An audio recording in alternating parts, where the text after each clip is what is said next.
I'm Alex. And I'm Teddy. And I'm Spencer. And we are The Button Mappers. Hey, the Button Mappers.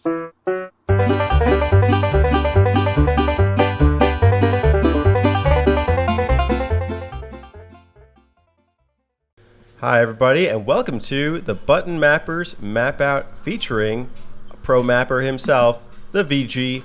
Map it up, map it up. Hey guys, thank you for having me. You survived the trial by Game Talk. I did. Now I'm looking for a bigger challenge, and this probably is.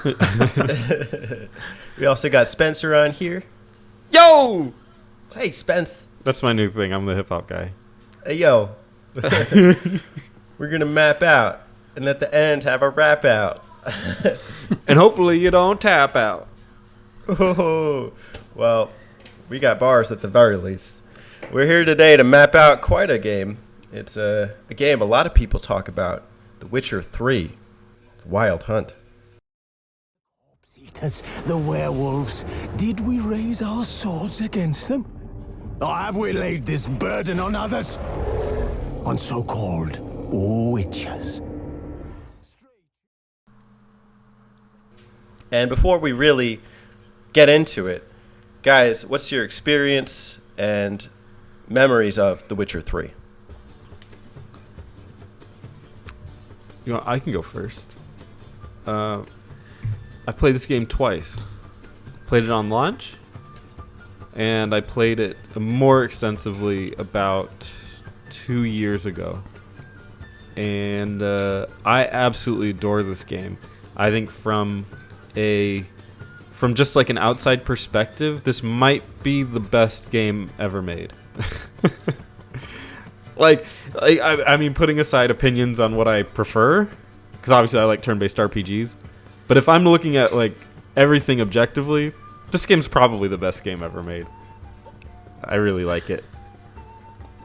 Yeah, I would have to agree with that. I played this game back on launch when it came out. I believe it was 2015. I don't remember.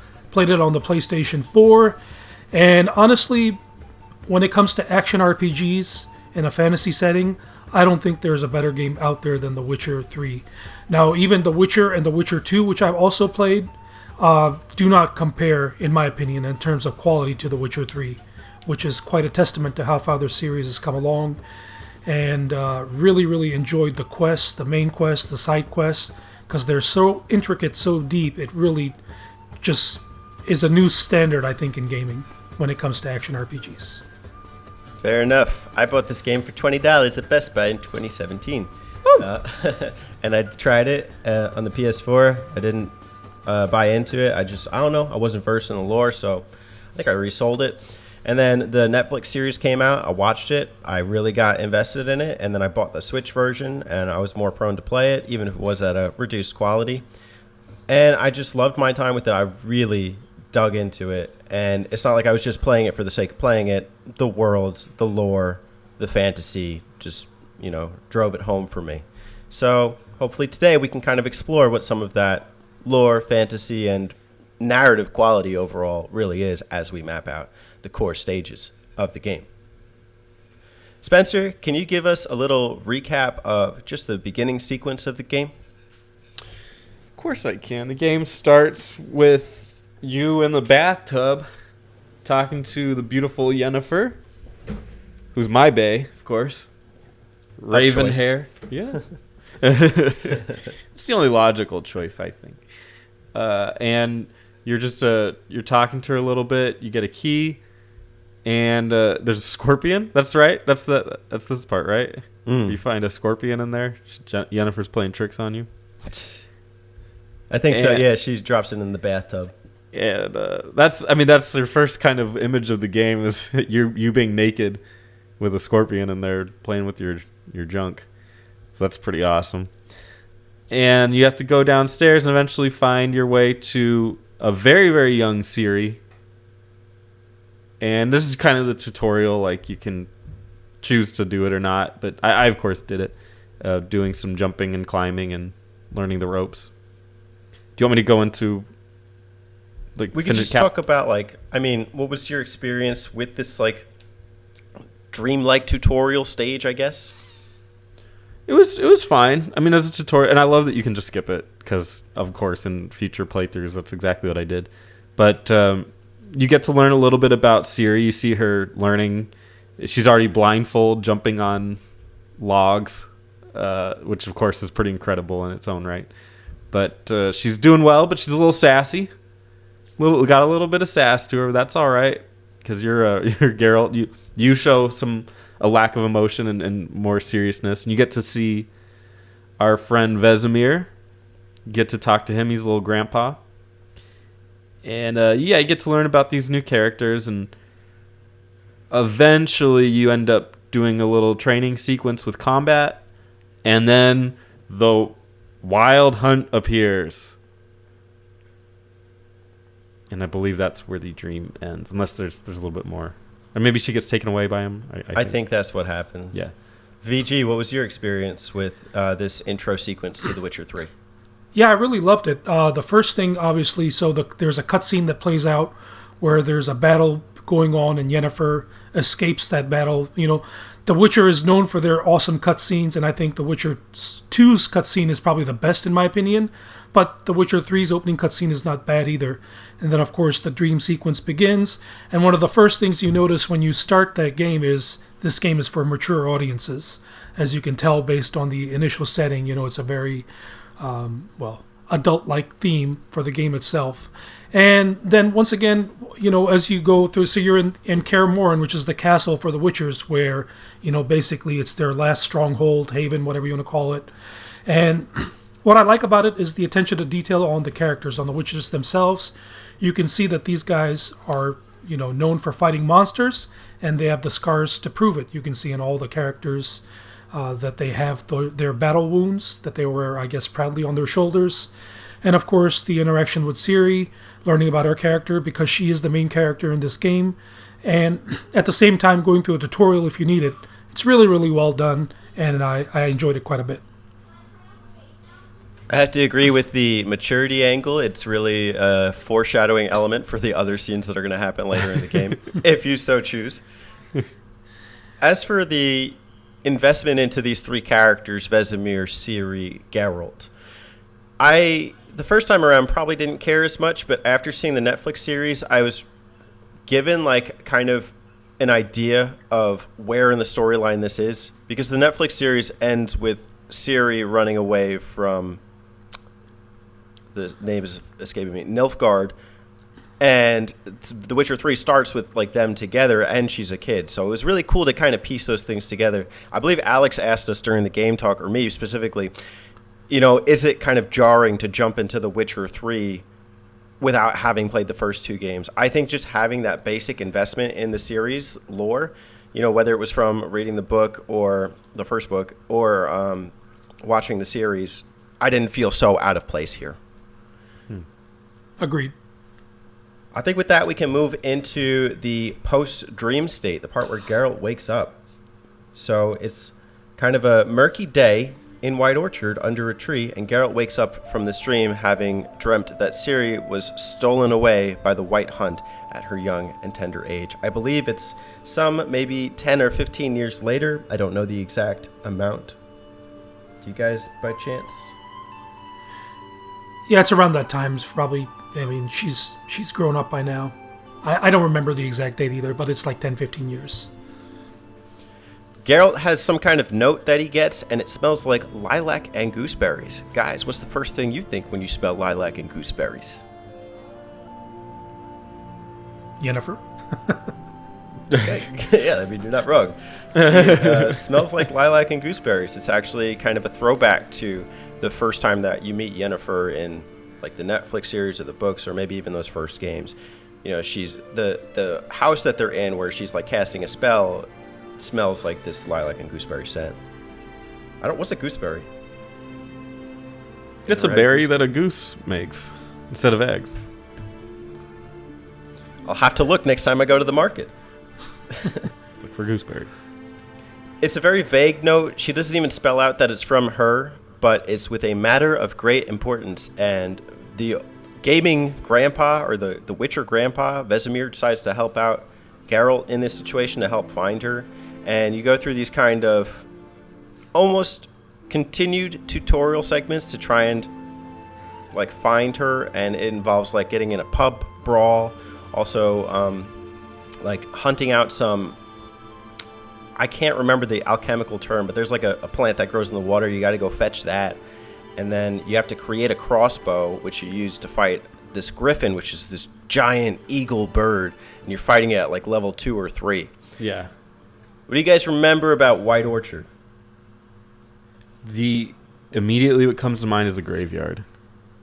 I think that was my favorite, like my biggest aha moment playing this game for the first time, was you go to that graveyard and there's like a ghost in there. I can't remember. It was like one of the hags or the spectral creatures, and just learning how to fight that. And then going into the tomb and finding like all this treasure was just like, wow. Like they don't even necessarily mark it, but there's so much good stuff just hidden in every nook and cranny of this game. You just got to find it. You just got to look and just be explorative. I remember fighting that hag too. It was like a sub quest, and I just really wanted to level up, and I was still trying to like figure things out at this point, like the level up system. And I remember trying to hit this thing with my sword, and none of the damage was working. And one of the interesting things about Geralt is he's equipped with 2 swords, a steel sword and a silver sword. Yeah. And so to do the damage on this thing, you actually have to figure out that you need to use the silver sword for monsters. Yeah. How do you guys feel about that combat system? Amon, what do you think of that combat? Yeah, I like it quite a bit, actually. Maybe at times it can get cumbersome when you have to switch around, but overall I found, it's a pretty neat concept, especially when you're fighting werewolves and stuff, which I think are probably, if I remember correctly, one of the more challenging aspects of the game. I remember as Geralt in one of the missions I was fighting a werewolf. But in monsters in general, the combat is not easy, so it's pretty cool to have 2 weapons that are, one effective against humans, the other more effective against monsters. I like it. I think so too, and you really do get invested in this combat system as the game progresses. One of the tips that comes up on the load screen is that when you're fighting monsters, it's more effective to evade versus when you're fighting humans, it's more effective to block. And it's like little things like that just, you start to pick up as the game goes along. At this stage, I didn't quite have that. I didn't quite understand it, and I didn't quite understand the button configuration because there was so much going on here, which makes me kind of want to talk about the Griffin battle. What was your experience with that Griffin battle when you first started it? Kicked my ass. First time. Absolutely. A lot of destroyed dodging. Yeah, it was a lot. It was a lot of dodging. I enjoyed the aspect of you having to follow the Griffin around. Once you fight it, you kind of basically take the battle to the next stage, to the next level. From what I remember, I think you had to follow the Griffin after you knock off a little bit of its health or whatever the case is. So it was good. It was a good thing of what to expect later in the game. I think so too. It was, first off, it was a very intensive battle. You first off have to hunt this thing down using your Witcher senses. And the Witcher senses is kind of like this action where you go into like spider mode or Spider-Man mode, and you just detect like scents and stuff. I guess that's the Witcher's, ability, is that he can hunt for things because he has these cat eyes or something. I don't know. And I was still like figuring that out as well at this stage. But by the time you get up to that Griffin battle and you see how big this monster is and you're only like a level 3 fighting it, that was like a hard-hitting moment for me and a really good way to kind of close off this segment at White Orchard. Yeah, I love the dance that the game does with the player. That it more so in this game than any other game, you become a professional by playing it. And this is the introduction to that. Like you were talking about the sword interplay of having a sword for humans and a sword for monsters, silver sword. So at first you're like, that's really weird and kind of cumbersome. Like, why would it do that? But usually Geralt pulls out the right sword anyway for the situation. But it comes to you when you're looking at your inventory and making decisions that way. It's like, oh, I'm going to need to fight monsters, or I'm going to be this effective against monsters. Now I can stun monsters like this. So this will be helpful for that kind of combat, yada, yada, yada. And just intuitively, the game ingratiates itself to making you aware of those concepts and making you the professional that you are supposed to be. Where now it seems almost like a chore to look at the footprints and follow the scents and do all that stuff. Later on, it becomes second nature, and you are the Witcher, which is cool.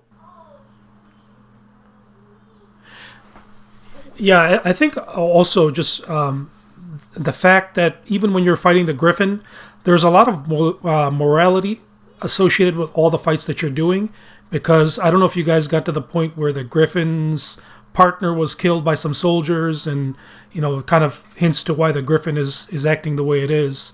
So every fight in this game has morals. That's cool too. I didn't even remember that. Yeah, nothing in this game is face value. Well That's said. excellent. Well said. I think that is a good transitioning point to the next section of the game. Would either of you guys like to do a dramatic renditioning of the story transition to Vizima? Look out! They're following us! Ah! Okay, I love the sound effects. I'll have to use them in a future video.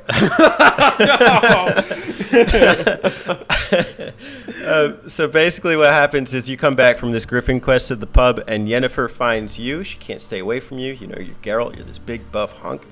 And she tells you, look, we got to go to the Empire. We got to, the Empire Strikes Back. No, I'm joking. So you got to go to the Emperor in Vizima, which is Nilfgaard. These are quote unquote like the bad guys, and which is really interesting to think about, because like, first off, this guy is Ciri's father, the Emperor. And you find out that like Ciri's run away from the Emperor. And that's kind of like your first step into like the main culminating story about retrieving Ciri. But also on the way there, you are chased by these white knight, like Lord of the Rings looking 9 knight figures, and they're like figures of the frost too. It reminded me of like some kind of Warcraft villain or something. Yeah. And when you get into the castle, like everyone has Russian accents, and they're like, you must wear, the right attire for, the Emperor. And when you get there, do a dab bow. Like you have to dab like while you bow. Yeah, yeah. And then you have the choice, like when you meet the Emperor, if you do that or not. What was you guys' first experience in Vizima? I love the clothes thing. The whole dressing up, shaving, doing all this stuff. You learn so much. Like, I think at one point they imply that he has lice, which is very funny. It's so much to learn about this character, because I came to this game having never played a Witcher game, never seeing a Witcher show, because I played it in 2015, never reading the Witcher books.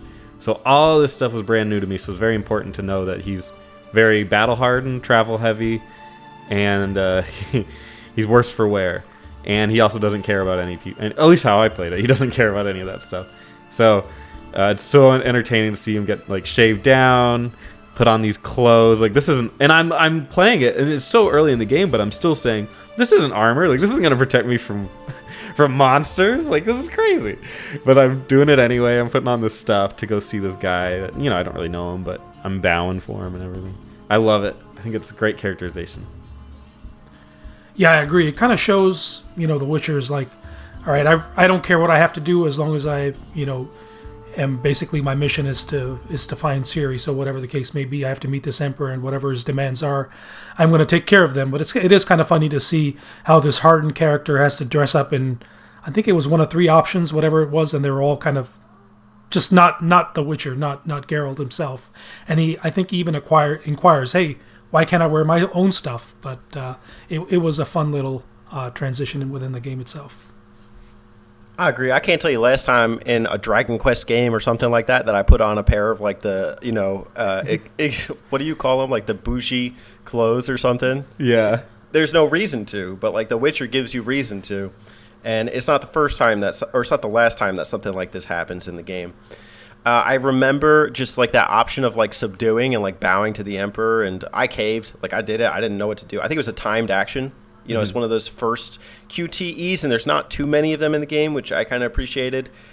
But I thought that was really cool to see. First off, like that, you know, with some of these choices, it's not always like just you have the time to think about it and process it. That's funny you call it a QTE. I never thought of it that way. But it really is, isn't it?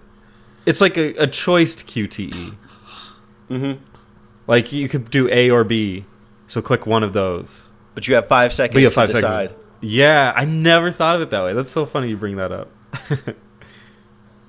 That was my impression of Vizima, and I didn't fully understand what was going on. Like that, first off, this was the Emperor's daughter, is Ciri, because like she looks like Geralt, you know. Mm-hmm. So like I have that kind of like misconnection in my head. Is that like, oh, maybe it's Geralt's daughter or something? But Yeah. I don't know. This was also our introduction to Gwent, isn't it? Or Gwent was in White Orchard, but now it's like there's a tournament there or something.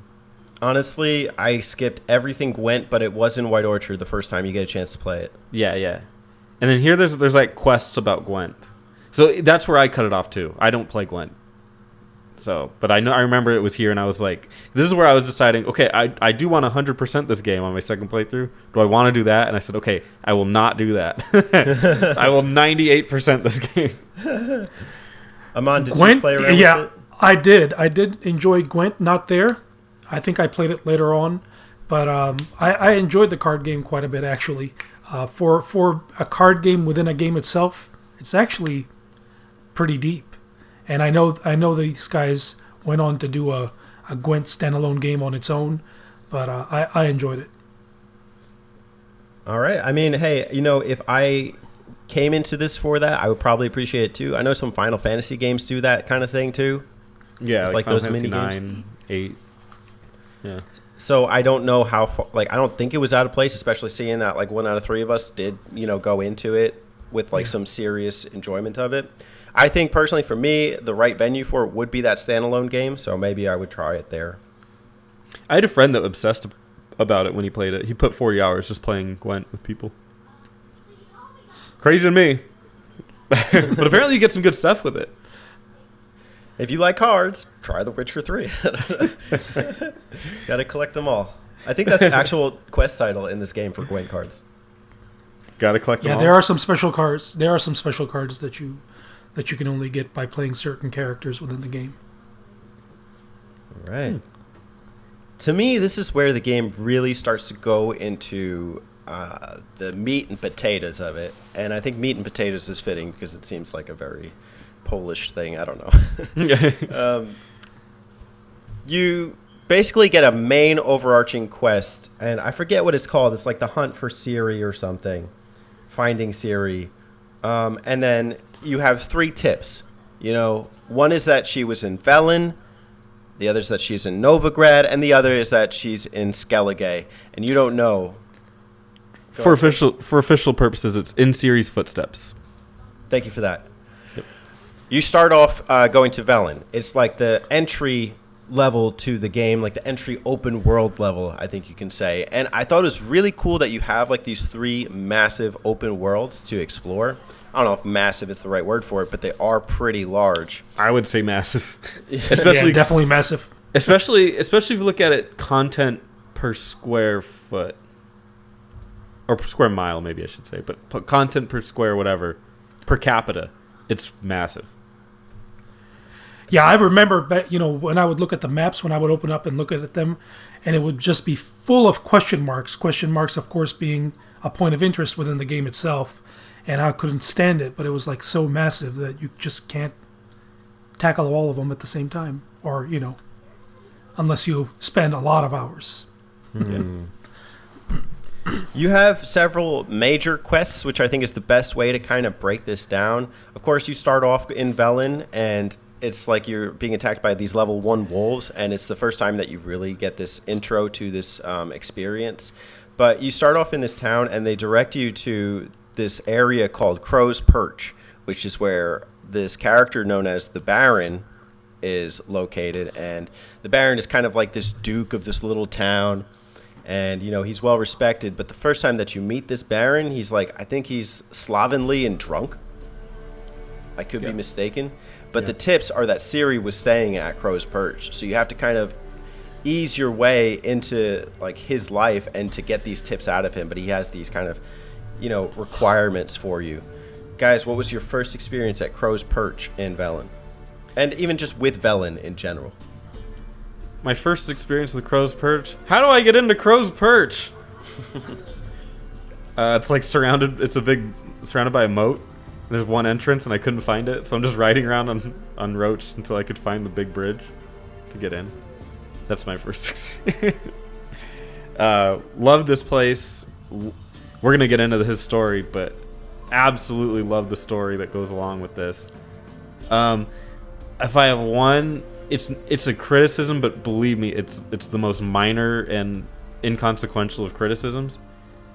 It's kind of jarring to go from the fairly closed off White Orchard and the very minimalistic Vizima to like basically the 3 largest maps of the game, and just like it's very, very overwhelming. And I'm glad they kind of push you to a location, but even still, if you weren't even like slightly paying attention or anything, and you're just plopped out here, wow, this is huge. Yeah, I remember. I think this is another point where you can kind of see how the story can progress in several different ways. Depending on the actions that you take. Because I think, and I of course did this the wrong way, but I think depending on, so there's an encounter before you get to this town, where your actions with some of the soldiers that you interact with determine whether your path to the Baron, who you have to go and see, is going to be simple, as in straightforward, or it's going to be more complex, as in you're going to have to take sort of a hidden path to get to him. And those all depend upon the choices that you make within this little pub that is sort of not in the same area, but a little bit off of it. And depending on what choices you make, whether you start a conflict with the soldiers, or you're sort of nice to them, or tell them to back off, whatever the case is, you can either walk straight to the Baron and start your quest, or you can go the long route, hidden path, and trying to find your way to him. So that was pretty cool. I didn't even know that. That's pretty coul too. Yeah. I think the more straightforward path would be helpful for Spencer. Yes. And me too, which I didn't take. I didn't even notice. I saw the bridge the first time, so which I also might like to talk about riding on Roach for a bit, but we'll get into that when we get to that. I'm going to name off some of the quests here, and we can kind of just take it as is. You have a favor for a friend, Magic Lamp, which is where you meet Kira Metz, one of the first sorceresses in the game. You have a Ciri's room, which is a part in the Baron's house where you like study the environment, you use the Witcher senses, and you trace Ciri's like scent while she was staying in the room. You have the Whispering Hillock, which is where you first meet the Ladies of the Wood, and also the spirit of a woman who is trapped in a cave, and it looks like kind of like this tree creature or something, and you have the option to free her into like this stallion being. And then later return to Crookback Bog. Also, we may want to talk about the first Ciri flashback. Guys, I'll give you the free reins from there. I think it's worth noting here, I'm glad you went over all those quests. It's worth noting that at this point of the game, even though you're kind of opened up to the entire world, it's probably best to stick with the main story for a little bit. Just because it's very easy to venture off and get slaughtered if you're not careful. You don't want to go too far. So I'm looking at some stuff right now. It looks like recommended levels 5 to 6 for a lot of this stuff. Like the earlier stuff, not some of the quests you were mentioning. So yeah, it's pretty restrictive at first. So I could see somebody kind of, if they're like used to playing, I don't know, an Ubisoft open world game where it's just like, who cares where you go? It doesn't matter. They might die pretty constantly in this game. It's definitely best to stick to the story. I like following the Bloody Baron story with Ciri's interactions with it and learning how she came here, helped him with the Griffin, etc., etc. Was it Griffin? Big lizard thing, maybe? I can't remember. I think it was a lizard, right? Like a giant lizard. Flying lizard? Nah, she takes on a griffin in the flashback. Was it Griffin? I know it was flying. So. Was it Griffin? It was a Griffin then. Okay. I don't know. Maybe I think she fought a werewolf or something. Because there's werewolf. Yeah, werewolf. Yeah.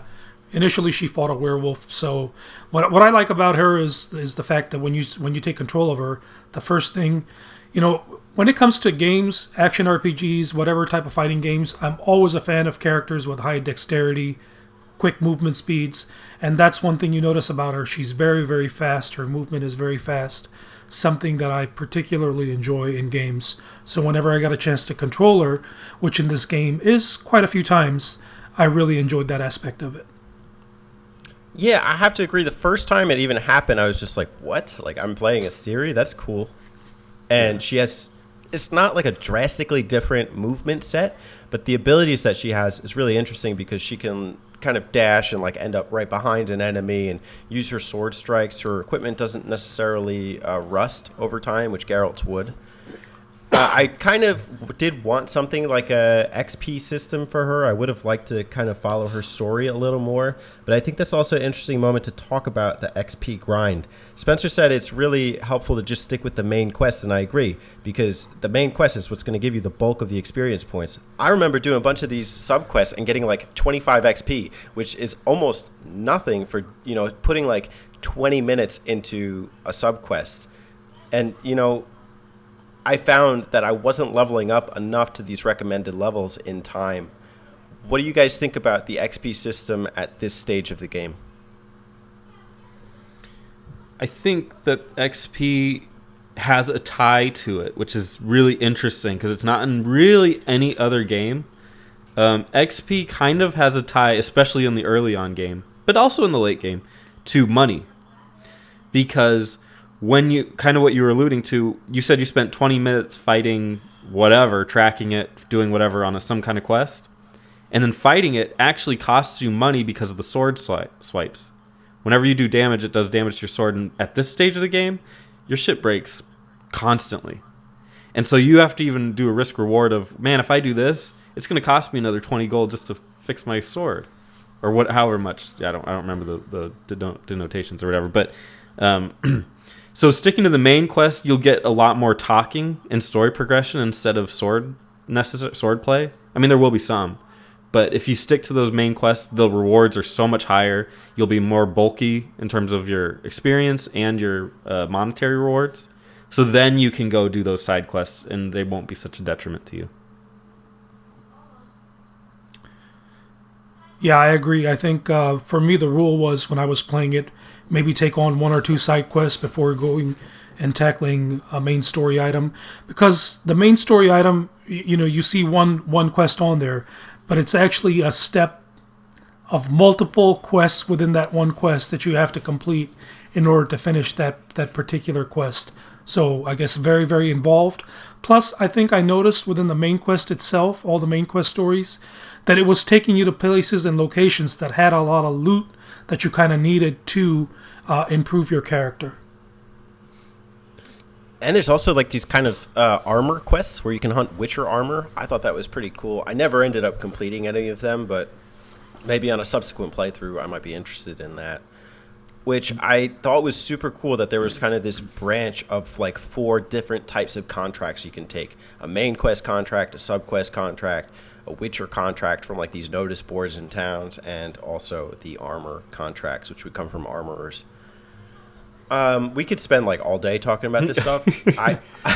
I kind of want to go into Velen as a whole, and to me, you cannot talk about Velen without talking about the Red Baron quest, as well as the things that happen at Crookback Bog. Yes. There's like 2 intertwined quests here that happen, and one of them is really like hunting out the Baron's wife, who left, and also his daughter, who also left. And do you guys remember why they left? Yeah. This is the one I love telling people. When this game first came out and people hadn't played it yet. Well, a lot of people had, but to those who hadn't, this is the kind of quest where it's like you want a real story. This guy pushed his wife, who was pregnant and she had a miscarriage, or at least, that's the story. And then she left. Like, it's a fantasy setting, which I love, but it's also a very, very real problem. I love it. Yeah, very mature story. So yes, I do remember that aspect of why the family left, and it's pretty interesting to see how you progress and learn about all these things little by little to understand what actually happened, because it's not apparent right away, because you're talking to the Baron and the Baron is like, well, I don't know what happened. I woke up one day. Then sort of as you learn more about, you find people that the story tells you to go and seek out, and you talk to them, you sort of get more information on what actually happened. I remember one of the most shocking parts of this. I don't know if shocking is the right word. I probably can't even find a word to describe this. You have to follow the Baron to the site that the miscarried baby was buried. Yeah. And you have to perform this ritual that happens overnight and then bring it back to the place at which it was birthed. And along the way, you have to make the Baron carry the spirit of this creature. I don't remember the name of it. If one of you guys has the bestiary open, it might be worth looking at. And you have to guard the Baron on his way back to Crow's Perch Castle. I don't know if that's the right word for it. And so, from these monsters that are coming to attack him, I think they're ghouls or something. Do you guys remember that part of the story, and what was your experience with it? Yeah, I think it's... I don't know. I don't remember the exact name of the creature. It was a long time ago, I think you had to convert it from one to another. It's a botchling, and they transform into a lubberkin. That's it. Yep. I love that. After you do that, the lubberkin, you follow its trail to get more hints on, the locations or the whereabouts of, I think it's the wife or the daughter. My jaw was on the floor for 20 minutes playing this quest. It was one after another. I could not believe what was happening. I never played any game where anything even close to this happened. This was like if South Park wasn't a comedy. It's just what is going on? And it was really emotional, too. Very powerful stuff. I really started to feel for the Baron, coming into this stage. I think there's a point where he drops alcoholism. It's this is too much. I can't drink anymore. Which this eventually does lead us to what I consider some of the most interesting quests in the game. It takes us to Brookback Bog. Crookback Bog, yeah. Spencer, can you give us the rundown on Crookback Bog? Well, you find the daughter, but you want to know where the wife went. And it turns out she went to Crookback Bog to go see the ladies.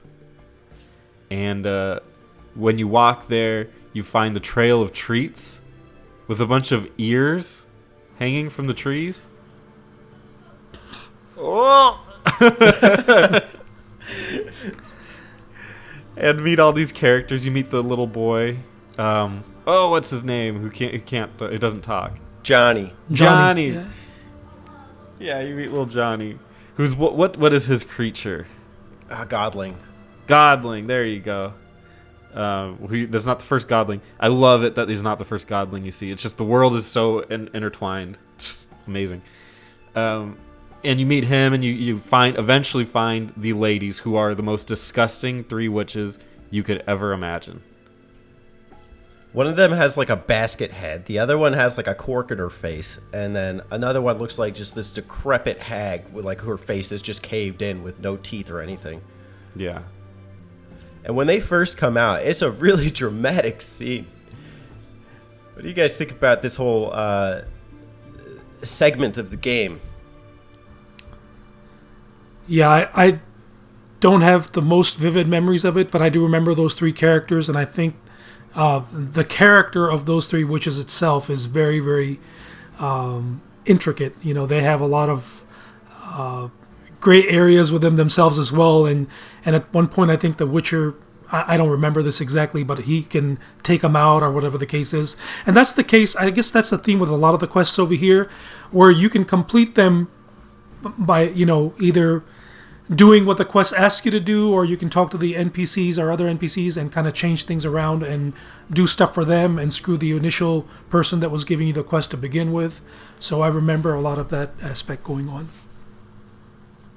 You have several options with this part where it's like, first off, the kids. You have to like investigate the kids because the mom's not talking to you. You don't even know that she's the Baron's wife at this point. You find it out later. And you make a vital decision after restoring Johnny's voice, and he tells you that there's this like thing in the woods, and I think it might be the witches that even tell you that, like, go destroy this creature of the woods.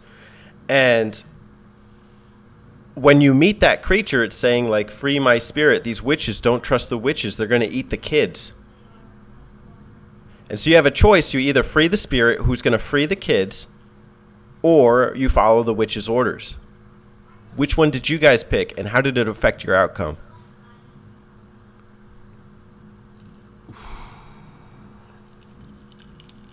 I believe I followed the witch's orders on this one. I did the same. I did not. What happened? You guys want to tell me what happened with yours first? Or, you know what? I'll tell you what happened with mine because it's so vivid what happens. Yeah. So you free the kids, and the mom gets in trouble. And so the witches kill the mother. And when you go with the Red Baron to come and find her, they've killed her. And the Baron hangs himself. And somebody else takes over at Crow's Perch. Oh, shit. You know what? On second thought, that's exactly what happened to me as well. Because in my playthrough, that's exactly what happened. Not on mine. You sacrificed the kids? Dude, on mine, she was alive, and I think she cut off her... She may have cut off her ear or cut off something. But she was alive, and he was just desperately pleading with her to get back with him, and she would not. But he was trying to do the right thing. And it's amazing that this game has such depth of character that you can have a guy force her or push his wife to have a miscarriage and be a sympathetic character. It's pretty incredible to me. I have to agree. It's not your typical character that you would sympathize with or empathize. I don't know. It's hard to distinguish here. I think I pity him, so it's probably sympathy. Yeah. Yeah, I was really upset that the Baron hanged himself because I needed to play Gwent with him and win one of his cards. Nope. Just loot his body. I'm sure it's there. There's always next playthrough. Yeah. Guys, any last words for Velen? There is a small corner of Velen, which is very easy to miss, that has a couple quests. There's an army there. I can't remember if... I don't think it was a Velen army, but there's an army there, and there's some fun quests in that little corner. Super easy to miss. Super fascinating that's even there. It's just a lot of content they added that most people wouldn't even get to. Aman, you got anything else for Velen? No, that's pretty much it. I mean, there is a lot of stuff that's going on. I like the overall look of the town itself, sort of a rundown town. But yeah, I enjoyed it. Yeah, I got like these kind of like bubonic plague feels for the time, and even to Spencer's point about like the believability of this being like this kind of European like town in this like fantasy setting. I really got it. That is something I would expect men in the 1600s to do. So, like push their wife over, like say have their miscarriage, Spencer's point about this like little army of Velen is actually a vital point of the segue into the next city of Novigrad. You actually need this pass to cross this bridge, and that will get you into the Novigrad territory. I don't remember. There's some way that like the Baron's quest kind of pushes you along there after you've completed it. I'm not quite clear. But when you get to Novigrad, because Ciri's obviously not in Velen, you learn about this place, and it's a vastly different area of the game than Velen. Guys, what are your first impressions about the city of Novigrad? It's large. Yeah. As opposed to Velen, which is like smaller rural areas, Novigrad is a big urban city, which is nice to explore. I played this game twice. Like I said, I played it on the PC the first time and the PS4 the second time. On the PC, it had just come out. I think it needed some patches because half of the buildings were invisible, and so I was just like getting stuck in these weird things. But no, it's definitely a trip because of what you're used to, quote unquote, used to, and then what you're seeing is this big city with all these bustling characters, merchants, all this fun stuff. Yeah, I remember a lot of indoor combat in this city as well. I think this is where you meet with Trish as well, if I'm not mistaken.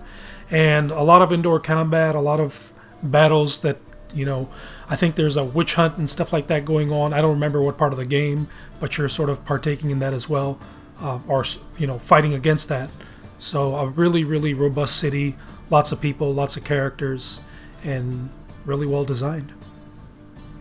I think this is a great point, and you guys really touched on some of the key features of Novigrad. First off, it's this kind of like sprawling city that's huge. Once you get into the heart of Novigrad, it's just there's a lot to see, explore. It's kind of like this coastal area, and there is a witch hunt going on, and the first person you meet is a sorceress who, I guess, like in this case, is being hunted, which you kind of like go to figure out more. I think Triss Marigold, is that her last name? I'm not really sure. Yeah. She has a lot more personality than Kaer Metz did in the first sequence in Velen. Kaer Metz kind of takes you on this like sub-quest where you find the White Hunt. She's this blonde lady, and it's your first time seeing a sorceress. Ooh, I do magic. Let me take you to the woods. We're going to have a picnic. Okay, great.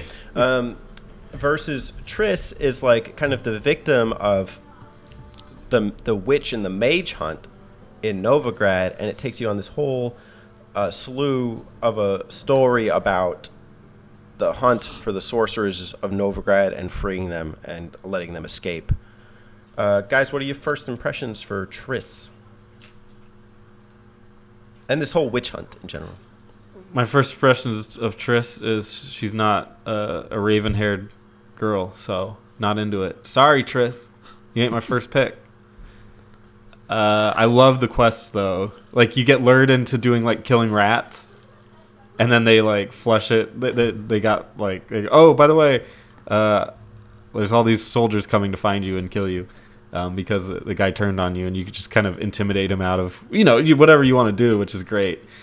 But you get to see the high side of the city, and you get to see the really like low, poor sides of the city. And also, this is the point of the story where a lot of other Witcher characters come into play. That if you don't know them, you don't know them, and I didn't know them, and still kind of don't. So it's like you got the bar with the little dandelions in there, and who's actually the narrator of like the whole story, right? Like that's supposed to be him at an older age. Yes. And then you get the gnome guy or the dwarf guy. I can't remember. Who's got like a mohawk.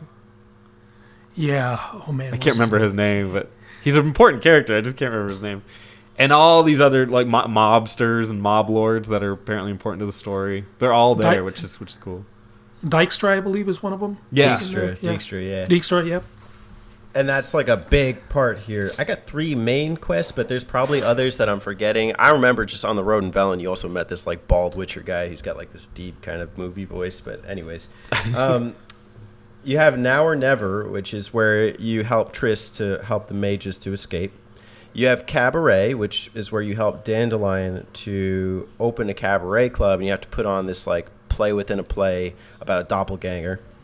And then you have a Deadly Plot, which is where you help Dijkstra at the sauna springs. And I don't remember exactly what that's tied to, what you're helping him with, but I just remember it being a very, very vivid part of the game. I got a stream banned because of it. Anyways, guys, what do you remember story-wise for Novigrad? Yeah, primarily Triss. I mean, I think her character itself is very solid to me. Where you mentioned Kira early on in the game, and she tells you that she's running from persecution. That's why she's hiding, where she is. But Triss is sort of in Novigrad itself, sort of in the underground, kind of hiding, helping out other witches. And so you see the strength in her character. overall, I think that is probably one of the big aspects that I took away from her and the city of Novigrad. I also got to mention Horson Jr. because that's a big part of like where you get the Ciri flashback to. So add that to the list. I don't know what the quest is called. Novigrad has the most painful quest to sit through, I believe, of any quest, maybe of any game I've ever played. It kind of reminds me of a Metal Gear Solid 3 quest, but for different reasons. In this quest, Triss is being tortured, and you have to determine how far you want the torture to go, or if you want to give up information about, I believe it's about Ciri, or just about something, I can't remember. But she gets wedges put in between her fingernails and her fingers, and then they smash them with hammers, and they do it one by one as they're interrogating her. By the time this quest was over, the Triss in my game, because I wasn't trying to woo her, had no fingernails, and it was very, very painful to sit through that quest. You got something different than I did. I don't remember that. Yeah, you can. There's a couple ways you can do it. It's when you break into a building and you're like imprisoned, or you have her imprisoned, like saying that you've found a witch, and you're gonna take her to trial. If you can like literally just destroy your cover and like kill everybody, or you can go and infiltrate and go in, and that's when she gets tortured, and you're like having to sit through that part of it. Yeah, I just took out all the guards. I did that the second playthrough.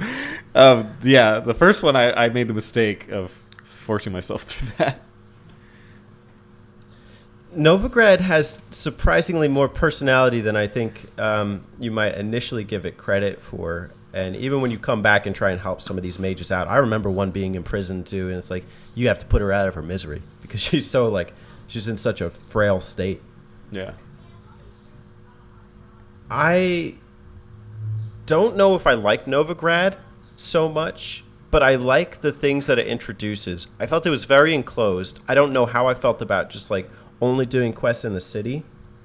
And especially the whole Dandelion subplot was a little out of place, it felt like, by comparison to a lot of the rest of the plot. And even the stuff that happens afterwards felt kind of like subdued compared to some of these other stories, which I think is maybe a picking point for me, is that Velen was just a lot stronger in its overall, I don't know, narrative than the Novigrad narrative.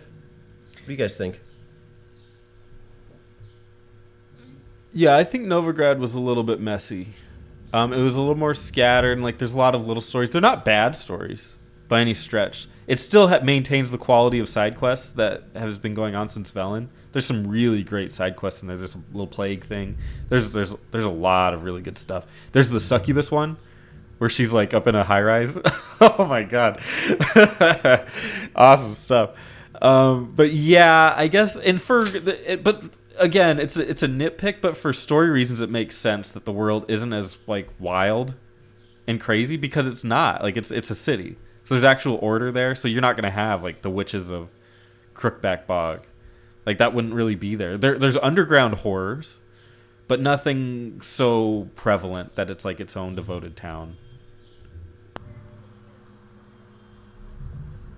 I think a big moment for me was coming into Horson Jr.'s territory, because the first time I saw that and like just what was going on, there was like whores like strapped to the wall and like bare naked and just dead, like blood trickling down their necks. Yeah. And the first thing I thought about Horson Jr. when I met him was like, this little fucking skis, I gotta like, you know, I let him live, but like, you know, I didn't like him one bit. What did you guys think about that part of the game? Yeah, like I said, a lot of gray areas in this game. And there's a lot of decisions that you make like that. You know, there's a lot of times, a lot of quests that I played in various parts of the game where, you know, basically your actions get people executed, and you're like, okay, well, whatever. He was a bad person, etc. So Yeah. that's kind of the grayness that I really enjoy. You know, it's really easy to make a game that's good or bad, but it's really hard to make a game that is sort of in between, gray, rides that line. And I think a lot of the things that you see in here are very gray, very dark, and you kind of have to say, okay, this is what The Witcher is. there's a lot of choices to be made just to those two stories alone. The first being the Triss story with like the going into the castle, and also the one with the horse on Junior. Do you let the skis ball live? I think to Spencer's point earlier, just about like becoming the Witcher, this is maybe where in the choices you really start to feel like you are the decision maker. Yeah. And your decisions have consequences. I'm so glad I didn't play this game when I was 17. I had such a hard time like making decisions and stuff. I probably would have suffered through this. But, yeah. Definitely for the finer tastes and things. Anyways. Dijkstra helps you to get like the mages out, but he's also kind of a skis ball himself. I think it's kind of a commentary on just these urban people. And also I remember going around the town, and first thing like when you come into the town is like the eternal fire is, you know, like decrying people who are not following their church, which is like some mini commentary on like the cultist behavior of like the religion at the time. What do you guys think about the people of Novigrad? I don't know. I think they're, for the most part, there's like the witches are seen as really dirty and evil, but everyone else, like all the people, the main people that you meet, they're pretty either middle class or upper middle class if they have quests. So a lot of the people you end up talking to, their problems are like our problems. They're more just city folk. Like there's quests about Dandelion. Like girls that have met up with Dandelion and, you know, miss him or are mad at him, either or, sometimes both. And you just have to like solve little fun quests with them, like doing some cross dressing, going to fine dinner parties, going to plays. Pretty memorable bard or musician scene. It's really more of like a high class part of the game than really the other two, Velen or Skellige. So. That's kind of how I look at it. I know there's dirty parts, but I don't really remember the dirty parts as much as the more high-end stuff. And Damon, what do you think about the personality and persons in Novigrad? Yeah, I kind of agree. I think there's a lot of, you know, issues that we can relate to in our own lives to see how the characters react in the city itself. You know, there's a lot of stereotypes, a lot of these religious things that are going on, and it's just overall a very interesting setting between the characters, their interactions, and how the Witcher sort of sees them, react, or works with them, or doesn't choose to work with them in the form of various side quests, etc. So overall, yeah, a very a well drawn out built town with a lot of thought put into it. Yeah, I agree. And even to Spencer's point, too, just about like middle and high, I think there's also a low-class brand of people here. One of my favorite parts about just running through Novigrad is those parts where I'll come into the middle of the town and I'll hear like this little music group playing or so whatever it is on their instruments, or going into a pub and hearing those things. You really do get a wide spectrum of people, and even though they're NPCs and you can't really interact with a lot of them, you still get a feel for them. Yeah. Yeah, that's true. Guys, any last words for Novigrad?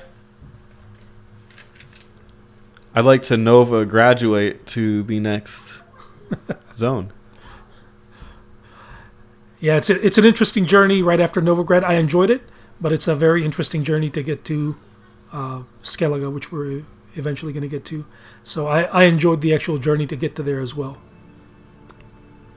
I think one of the big things is you have to save up 1,000 coins, or well, I don't remember what the hell they are. It's orens or something. Florins, orens, or ducats. Orens, yep. Yeah, orens, there you go. In order to sail on your way to Skellige, that was for you, Spencer. So at that point, I had a lot of hard time like just saving up money in this game to even just like, you know, progress or get armor or whatever. The first time like I had an opportunity to make like decent money in the game based on a quest, I took it. But we'll get there when we get there. Once you save up 1,000 orens, you can pay this little merchant to sail you off to Skellige, and on your way, the ship gets attacked by sirens, and you actually end up capsizing on the coast of the island. And Skellige is vastly different than Novigrad or Velen, whereas Velen is like the plague-infested wastelands of The Witcher 3, and Novigrad is the upper middle echelon as far as, city life. Skellige is kind of this barbaric, Viking-like island chain, which involves a lot of sailing. And even though there was like some sailing in some of the earlier levels, this is like a central island with a bunch of pocket islands off the sides of it. What did you guys think about the environment of Skellige? Beautiful. Like, the scenery at this place is incredible. I love the weather. I love looking at islands in the distance. I don't know how that draw distance is on the Switch, but on the PS4 it was pretty pretty. I gotta say. No, I loved it. I thought it was so beautiful. I loved sailing and just seeing things jump out of the water. The tall peaks. Everything about it was so beautiful. Yeah, I was going to add the verticality to this level, I think, is much more so than any other places that we've been to so far. There's a lot of tradition, a lot of Viking tradition, which you are, I guess, there's an early ritual where they're burying, I think, the king, not burying, but setting him off to, on the ship. I don't remember exactly what the sequence is, but a lot of Viking tradition and overall a very different change of scenery. The verticality is huge. You have these kind of mountain archipelagos, not archipelagos, but like these mountain chains that kind of like cut the island in half, and you have to kind of ride around them. I constantly found myself looking at the map to figure out how exactly I was going to get to the right areas of the game. And that's just when you're on the main island, let alone sailing. Yeah. We can get there eventually. When you get to like the hubbub of Skellige, you find out that somebody major has passed away, and like they're sending her off, and you also meet with the Spencer's sorceress of choice, Yennefer. And it's at this segment called King's Gambit. What's going on is Geralt is going to help the king, Croc on Crete, determine who is going to be the next king of Skellige and the island chains. And there's like really this kind of like heated feud over it that's like inter-family and also inter-clan. There's like different clans of Skellige. How do you guys feel about the people of Skellige compared to the rest of the game? Vikings are awesome. I love Vikings. I think that's just some of the most interesting lore you can have, and it's very Norse in its presentation. And I love they're all so gung-ho and just crazy. They just want to go kill everything, like giants and monsters. They're just all about it. Whereas everybody else in the game is kind of terrified, just kind of like living in a constant state of fear. These guys are like full force. I want to just go kill everything. Love it. Yeah, I guess the Klingons of The Witcher. Yeah, I agree. Yeah. I really liked being introduced to new monsters at this stage of the game. One thing I didn't talk about in Novigrad that I kind of would have liked to was the rock trolls. Like, that was the first time we met like this kind of creature that was like had some personality to it. These things talk, and they're dumb, and that was a pretty cool character introduction. But here you're fighting some bona fide monsters. I remember fighting Cyclops. I remember coming off the boat fighting sirens. Shooting them with your crossbow. Shooting them with the crossbow so they fly down, and then hacking them away. And the first time you see them, they look like dragons that are flying through the sky. They're pretty terrifying. Yeah. And when you actually get to the sailing segments where you're sailing between the islands, they'll stop you, like they'll attack your ship while you're sailing, and you could either just stop and try and take them down, or you could let them hack away at your ship and try and sail the rest of the way. Yeah, I remember encountering them quite a bit. There's two kind of like sub-quests that you have to do to help determine the King's Gambit. One is the Lord of Undrik, which is where you help the son Hjalmar prove himself by fighting an ice giant. And when you get there, you find out he's not even equipped to do so himself. And the other, I don't have the name for, but you help the girl. I can't remember her name, but she's like the female heiress to the throne if you help her seize it. And she's helping somebody on a different island chain to recover their like sanity. There's like some kind of spectral being that's like haunting him, and causing him some kind of like mishap. Yeah. What did you guys think about the division of powers for the throne and the quest that came with it? I think as much as I love Skellige, I don't know how to say it, but as much as I love the side quests and the stories and the world of Skellige, I think this part of the game, it's very, very easy to get sidetracked and get lost. They don't really urge you one way or the other who you're going to help. Or like, I mean, I know it's at this point of the game, as opposed to other parts, you have like a lot of quests and a lot of main quests and a lot of big stuff. Whereas the other parts of the game, it's more narrow. And this part, I kind of get lost and like, oh, I could go help her. Or there's like a cool Cyclops quest that seems pretty neat. Like, and there's all these different islands. Like, I got to sail all the way over there. Maybe I'll just do something closer. Yada, yada, yada. And then it's easy to quickly just forget that there's kind of a main quest going on. Yeah, there's a lot of sidetracking aspects to the level itself. Plus, navigation I found on this level to be a little bit more challenging than some of the other places, primarily because you sort of don't know where to go. And also the decisions that you're making and helping whoever you choose to help also is an interesting choice. I don't remember who I helped because this was a while back when I played it, but I do remember them being significant choices. The exploration, I don't want to say it's tedious, but by this point in the game, it's almost like you do want to kind of progress the story, and this is where it's at its slowest. Yeah. And in order to facilitate some of that sailing, because there's island chains all around the island, and I remember one of these quests didn't even have a map marker. You like, in order to do so, you really need to like at least see the corners of the island so you were able to sail off from those corners and not spend like 2,000 meters sailing, because that could take you a good like 15 to 20 minutes. I think supposedly in earlier versions of the game, the sailing was even slower than it is now, and it's still pretty slow. Yeah. I found like the sailing, as much as like I got these kind of Wind Waker vibes to it, and I was enjoying that. I did find myself getting a little sidetracked.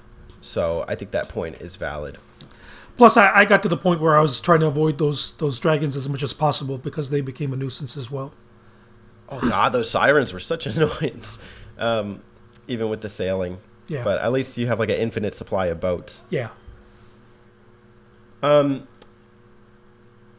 Anything else about like even just this main quest about the King's Gambit and helping decide? I think there's a big moment here that like needs to be talked about, like, which is when you come back to, the feast and the celebratory feast for Krok Ankret, who's also kind of a throwback to the first game. He was there when Ciri's mother first unleashed her powers.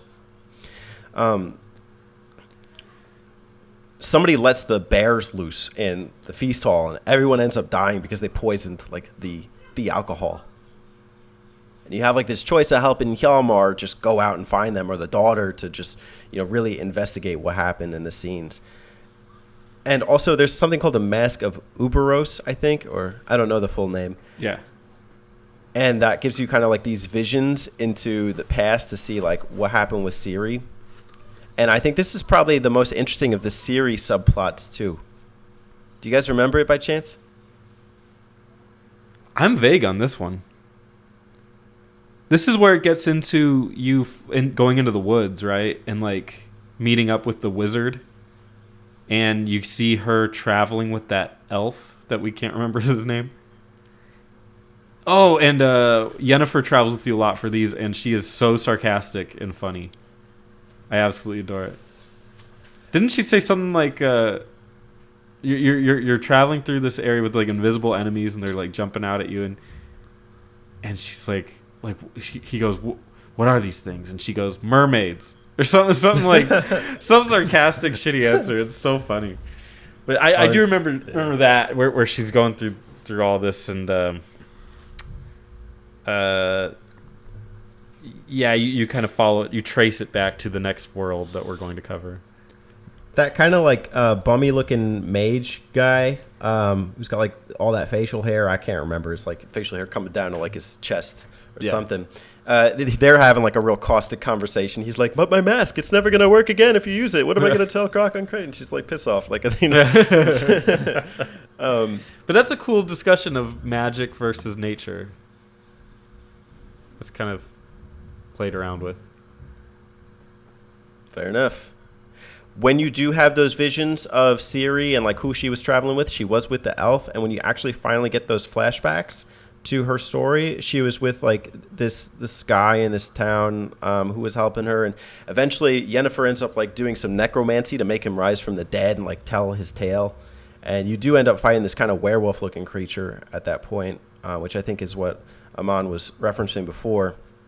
Yes, that werewolf gives me nightmares to this day. I think that was probably one of the... I don't remember exactly, but I think that was one of the more significant battles that I had. I was lucky enough to be a high level by that point, and I was playing normal difficulty, but I know that creature was like really deformed and ugly and like speaking human tongue. Every time you kill him, supposedly he comes back to torture the village, and that's what Ciri was like. I don't know if she was protecting them from it, but the Wild Hunt ended up chasing her, and the elf pushes her on a boat. Oh, can I just say that was my least favorite quest in the entire game? Which? The Isle of Mist? Werewolf. Ooh, the werewolf one. Okay. Yeah. I had such a hard time completing it. I don't even remember if I 100%... I think I did 100% complete it. It took me like 3 hours to figure out how to solve that. I let that one be. I didn't touch it. I just remember like seeing what happened with him and then just getting the basic story. But I was able to avoid like helping the werewolf out. It took me forever. First time I played it, I didn't finish it. I couldn't. And then the second time, I'm like, I'm going to figure this out.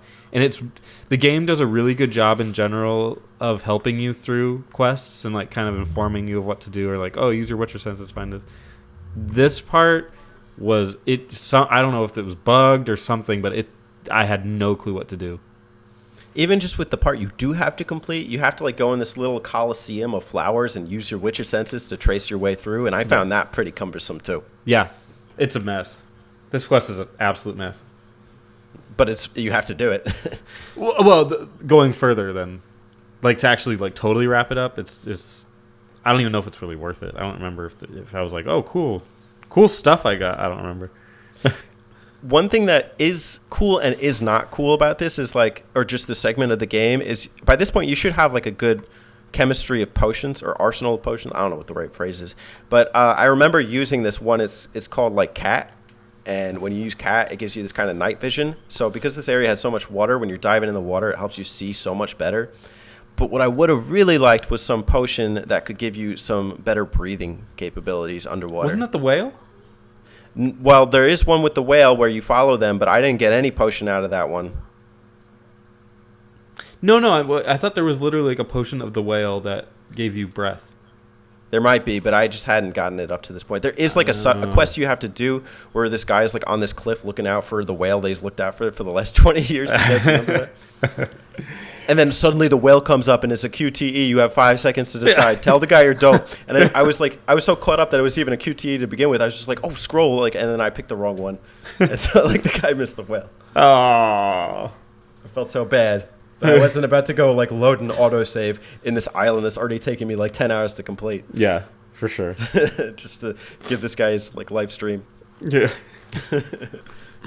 Yeah, low breathing and low visibility in games a lot of times just is not pleasant. So I don't remember exactly how things were for me when I was playing through it, but I know early on in the game at least I was struggling with visibility and breath.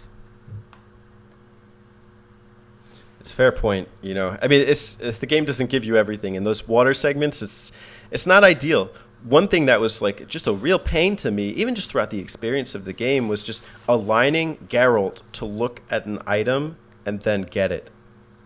And I think when you're doing that underwater, because this game has a bunch of smugglers' caches where you get the treasures, Yeah. it was just really hard to like line it up and get the treasures right. And a lot of these quests require that you go through the water to get them. I loved, though, that you could use the crossbow underwater, and it was like a one-shot kill. Dude, that thing is so overpowered. Most overpowered thing in the game. Only when you're underwater, though. When you're Right. not, when you're above water, it sucks. Yeah, it's pointless above. Well, it's like a stagger effect above water. Below water, it's like a murder weapon. It's insane. I thought that was amazing. I wish they told me that sooner in the game. I would have done a lot more underwater segments. I think when I played the original game, I said that as like a pro tip. When I did a review of it, I think if I remember correctly, or at least I intended to, it was like, pro tip, use that bad boy underwater. It's one-shot kill, man. Yeah. Yeah, I think the problem with underwater exploration is the game itself is so vast. There's so much stuff to explore above water that you're like, all right, I'm just done with underwater. I just want to stay above water and explore as much as I can.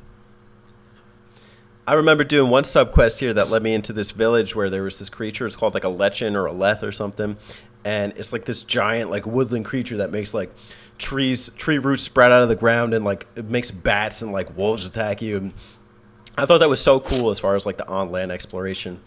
Also, I loved just like going around the island and finding places of power. Yeah. Even though it wasn't specified, and technically you could do this in any of the places, I really felt like every island that I sailed to might have one. Yeah. And I ended up on one island that had an arch griffin that was so high level that had question marks, and the thing killed me. And so I just bailed at that point. I was like, you know what? I'm not going to do this. I know exactly the one you're talking about.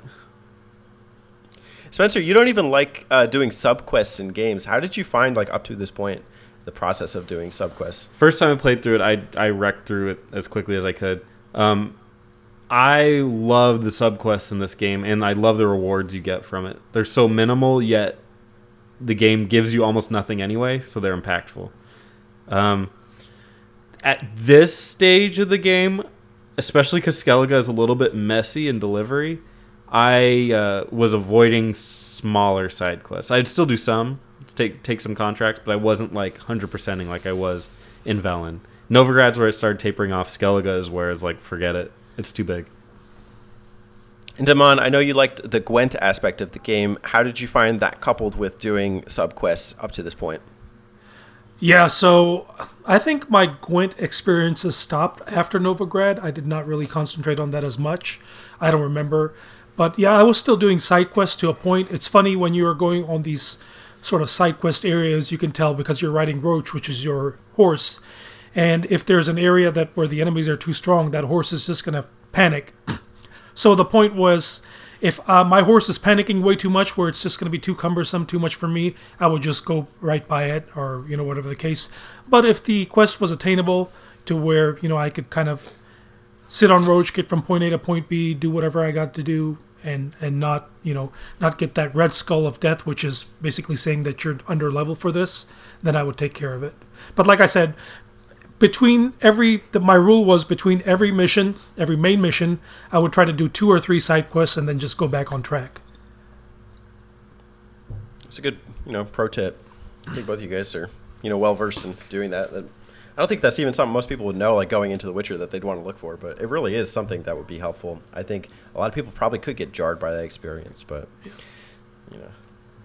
game stands up. It's a testament. People are saying Game of the Year in 2015, and it's still relevant. They ported it to the Switch.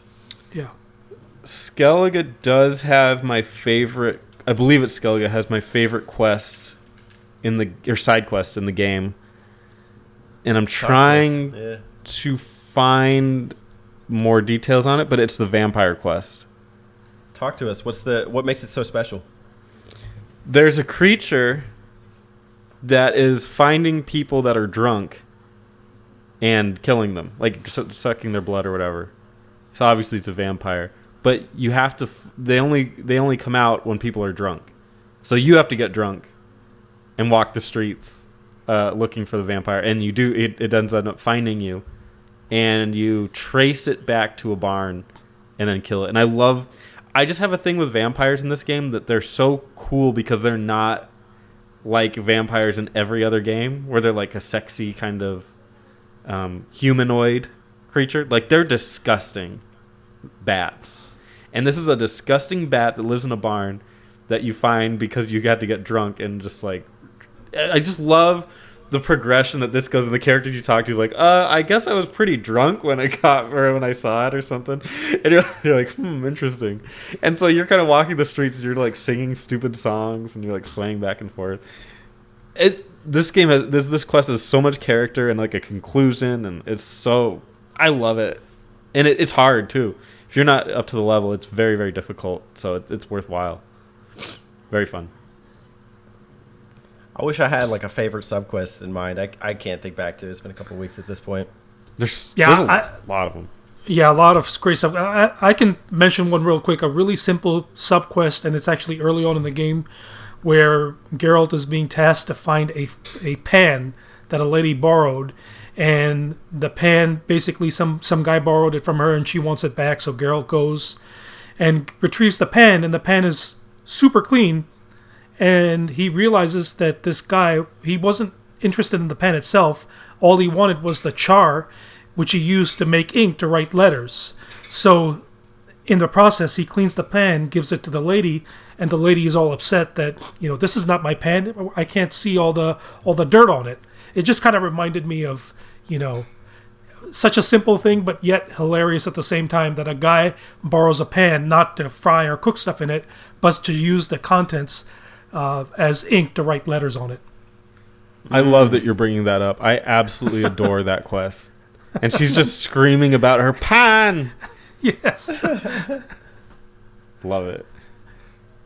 Yeah, I guess I'd have to play this one again and get back to you guys. But in the meantime, it was really some of those armor hunting quests. I loved exploring the map and just like, making purpose out of it. Also for my armor, I really liked making some of the armorers master armorers so they could really temper up my equipment. And there's like a cool one that happens in Velen where the lady is actually better at crafting armor than the dwarf is. But everyone comes to the dwarf for the armor, and then they have a little contest. And like the Nilfgaard guy comes in for the armor, and he ends up getting her armor, and ends up being superior. So I thought like there's like some really cool subquest content too. Yeah.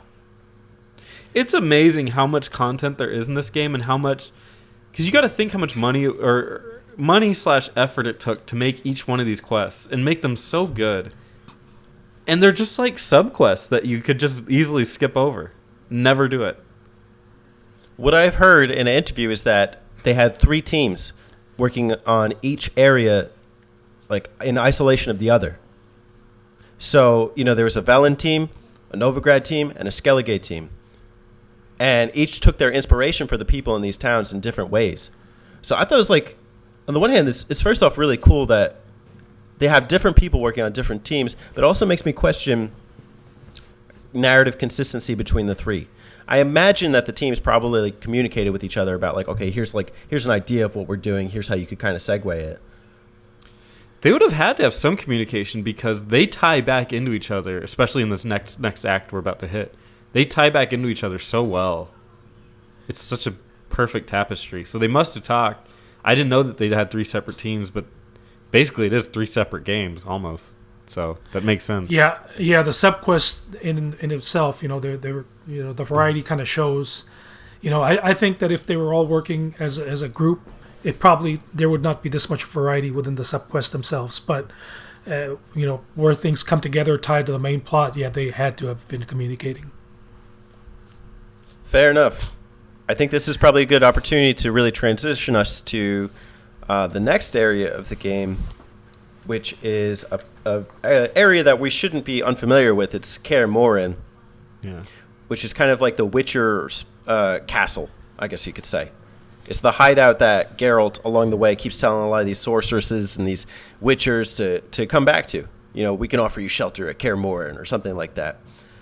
But there's a different reason that you're coming back here at this stage of the game. Spencer, can you do a little dramatic renditioning of the reasons that we come back to Kaer Morhen? At this point, you have Ciri, right? Oh, no, not quite. There's a couple quests that you got to do. Oh, you are informed about the Isle of Mists at this point. So you know where Ciri is at, and you know why she went there. This baby's really ugly. Oh, I gotta get him back. I already brought him back. Ah! Use your spell. Oh, it's a person. Oh, gross. Where is she? Oh, okay. Take me. Cool. Okay, that was pretty dramatic, I have to say. We found out that Ciri's in the Isle of Mist, which is the secluded magic area that she's kind of being sheltered at.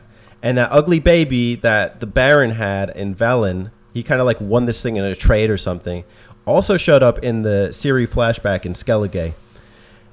And you know something's up with that baby. It's actually called the ugliest man in Velen or something, the ugliest man in whatever. And when you retrieve him, you realize that there was some kind of curse put on him, and that's why he is the way he is. And so you bring him back to Kaer Morhen for Vizima and some of these other Witchers to investigate and to do their magic on. And along the way, you get a couple interesting subquests in Kaer Morhen to help you facilitate the process of, you know, helping this ugly creature to become normal again. And there's some tasks that come with it. Do you guys remember what some of them are? Can you go into detail about them? Yeah, you have to go find... You kind of like hunting griffin. There's one of the hunting griffin, and each of these are paired with one of the other witchers, so you can learn how they became a witcher. You talk about their history. You get a little insight into the rituals they have to do to become witchers, which is that weird like poisoning thing, and they have to survive that. And you look at you mess around with rock trolls. If you like those rock golems, there's a bunch of them here, rock trolls, whatever they are. I enjoyed it. It's good. It's a good kind of break from all the heaviness, even though it is kind of serious. But it's kind of like going back home. It really feels like that. Yeah, I really enjoyed this aspect of the game. I really enjoyed learning about the other Witchers, because this is where you truly learn about their backgrounds and what their history is. Plus, you know, as you go on campaigns with them, you kind of learn. I mean, they don't really technically... I mean, they do help you fight, but it's not really that significant. But it's more important just to learn their aspect of the story and how Geralt... basically Geralt's relationship with them. It's pretty cool. I agree. There's a lot of character to these Witchers, and I'm glad that the Witchers are some of the most fleshed out here. One of them is like this cynical Witcher who's like, I hated becoming a Witcher. My dad was an asshole. He used to beat my mom. So the first thing I did when he sold me off and made me a Witcher is, you want to know what I did? And Geralt's like, don't tell me. You really do see some like diversity here. You get to know Vesemir a little better, and also just the process of helping the ugly baby to recover. You guys decide that like the best approach to do is to put him in a trial by Witcher, which is like the becoming of the Witcher, which you have to do like this magic ceremony. And there's not even 100% confirmation that's going to work. The thing might die, and then boom, there goes your Ciri lead. There's some risk to it. And I thought that was pretty cool, and just seeing the transformation, finding out that the baby is like actually this elf, and you know, seeing it really like just suffer in this whole process of the recovery stage. When the ugly creature becomes the elf, he gives you information about Ciri's whereabouts in the Isle of Mist, and I think he gives you like some fireflies so that like you can help, you know, like discover her when you get there. You can like track her down because it's a misty island. Do you guys have any feelings either about like the whole ugly baby transformation or the Isle of Mist quest? It's worth noting, I think his name was Vafael. Does that ring a bell? The elf? Yeah. Okay. I'll take your word for it. Vafael, I believe. Correct me if I'm wrong on that. It's been a minute. Any viewers that want to do that. I loved it. I more do I love them all getting drunk and getting dressing up for the elf ladies at night. But I like these quests. I like the mist quests that remind me of like Snow White and the Seven Dwarves, which is weird. Very weird to put that in there, but it's wonderful. It's fun to see them. It's good to see Ciri, of course. Yeah, I agree. As far as the ugly, was it baby quest, whatever it's called, I really enjoy the overall progression of a character, just sort of that you think is meaningless, but to see how the story takes you on this journey where that character becomes very significant, and what extremes you have to go to in order to accomplish your final goal, which of course is to find Ciri. I think there are very few games, if any, that do these types of quests in that significant way. Yeah, I first off probably should have mentioned the Brothers in Arms quest. I didn't really have this one kind of like outlined as well as I thought I did. So like you help him become the elf again. He tells you where she is. You come up with the plan to have like to stage a battle at Kaer Morhen when you bring Ciri back, and before you do that, you just recruit a bunch of soldiers that you've met and helped throughout your journey. And if you haven't done it up to this point, it gives you the opportunity to do so. Yeah, so you have Brothers in Arms of Velen, Novigrad, and Skellige. Spencer? This is an awesome point to mention. Your choices matter. This is where it comes into play a lot. Well, there's other places, but this is a really important part where it's like, oh, if I didn't help this person the right way, they ain't helping me now. Yeah, Dijkstra definitely ditched out on me. So. Yeah, 100%. And once again, like I said, a game. There's rarely any games that are out there that where your choices throughout the game affect you significantly enough to where they can really help you aid or help you in a battle or not. I think one group refused to help me for whatever choices I made, but I was able to recruit others.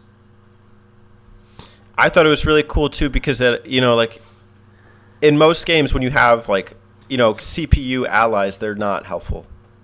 I could think of I don't know, I don't have any offhand, but usually when I get like an ally partner, it seems like they're just there and they're just hacking and it's not actually doing any damage to the people. Yeah. But when you actually recruit them, they are really helpful, and it's just cool to see what they can do. As for the Isle of Mist, the Seven Dwarfs thing was kind of like a very funny, cynical take on the Seven Dwarfs. Yeah. I remember the first one I go to help is standing on a cliff, and he's like, "Oh, okay, I'll come right down." He just cracks his neck. Yeah. And they all have like different names. They have like these very Witcher-esque names. I don't know, but it was cool that they kind of like lead you back into the hut, after you've kind of helped them out. And I hated that quest where you have to help the sleepy one get back to the hut because he kept falling asleep on me on the way back. Yeah. Apparently he has like a narcolepsy. I don't know what the condition is. He's sleepy. Yeah, but his name was like something. But they made it like very intellectual. Yeah. And when you actually get back in the hut, Ciri seems like she's dead, and they're like, "Sorry, we couldn't wake her up." And then I forget what Geralt does to bring her to like resuscitate her. I think it's the Firefly just comes out and like just brings her back to life. Which I didn't really care. I'll give my suspension of disbelief here. Yeah. I was just happy to see, that she was doing okay, and like that I had an opportunity to just sit down and talk with her just about like the things that were going on. You can just like cut the conversation short and say the White Hunt's going to be here. We got to get out. What do they call it? The Wild Hunt. Well, yeah. But you also have the opportunity to really just converse with her. And as you're going back, the Wild Hunt actually, I forget what it is. They destroy your ship or something. You guys remember? They sail into the Isle of Mist, like they tracked you here. And so you don't really get the chance to sail back as you originally planned. You have to go straight back to Kaer Morhen through a teleportal or something. Yeah, I'm trying to find notes on it. I don't see anything necessarily. But the sleepy dwarf is Gaspard. And there's another one based on Sneezy in there, apparently. Where? Okay. Good to know. Of course, all of this is in preparation for the Battle of Kaer Morhen. So you've lured the Wild Hunt back to the Witcher Castle, and now you've got all your allies and support mechanisms here to help you in this battle. Guys, what was your experience with the Battle of Kaer Morhen? Awesome. Well, to a point. I have one nitpicky complaint that most people probably won't have, but I love seeing all the characters come together and fight. You end up loving like all the characters, whether you have problems with them or not. They're so well fleshed out that you're just so happy to see them. And even though like it's supposed to be like a moment of dread and it's supposed to be like, oh my god, it's scary. To me, it was just so much fun to see everybody together, and I was happy. It was a happy time, even though it had such a perilous feel to it. Yeah, I think it was a great moment for me personally. I think the fact that throughout the game you're going out helping people accomplish whatever it is that they're accomplishing, and to see that being returned in a way to you on one of the more bigger stages, I think was really significant and really fulfilling as you know, as you play through Geralt and you kind of help everybody else out, and all of a sudden seeing them aid you was big. And probably one of my favorite aspects of the game. I was ready for this to be the end of the game. I thought, like, this is it. This is the culminating battle. It's the final battle, the Battle of Kaer Morhen, where we're going to fight the Wild Hunt in this epic clash. And it was epic. It was super epic. You did all this prep work, and I thought one of the really cool things was the strategic elements that you had. You can either make more bombs to use, or you can, like, make potions. And I think you can position people different ways. Not, like, that intensive, like, in a, like, Shining Force kind of way. But it also, like, did have an element of depth to it where it wasn't, like, so well, you know, outlined, I guess. Yeah. Spencer, what was your complaint? Or your nitpick? I mean, it's going to be the transition, but this felt very, very anime to me and felt kind of like a cop-out. Obviously, it gets to a point where Vesemir is killed. That's in this point, right? I'm not. Yeah. But that's not my complaint. My complaint is Ciri loses control and just does this crazy blast of power. And I always just find that to be like a very nebulous and lazy solution. But I understand why they did it. It makes sense. They like, oh, she's super powerful. But it's like, I hate just large explosions of quote-unquote energy that doesn't seem to do anything. It's just power. Just like power incarnate or something. I don't know. It seemed lazy to me.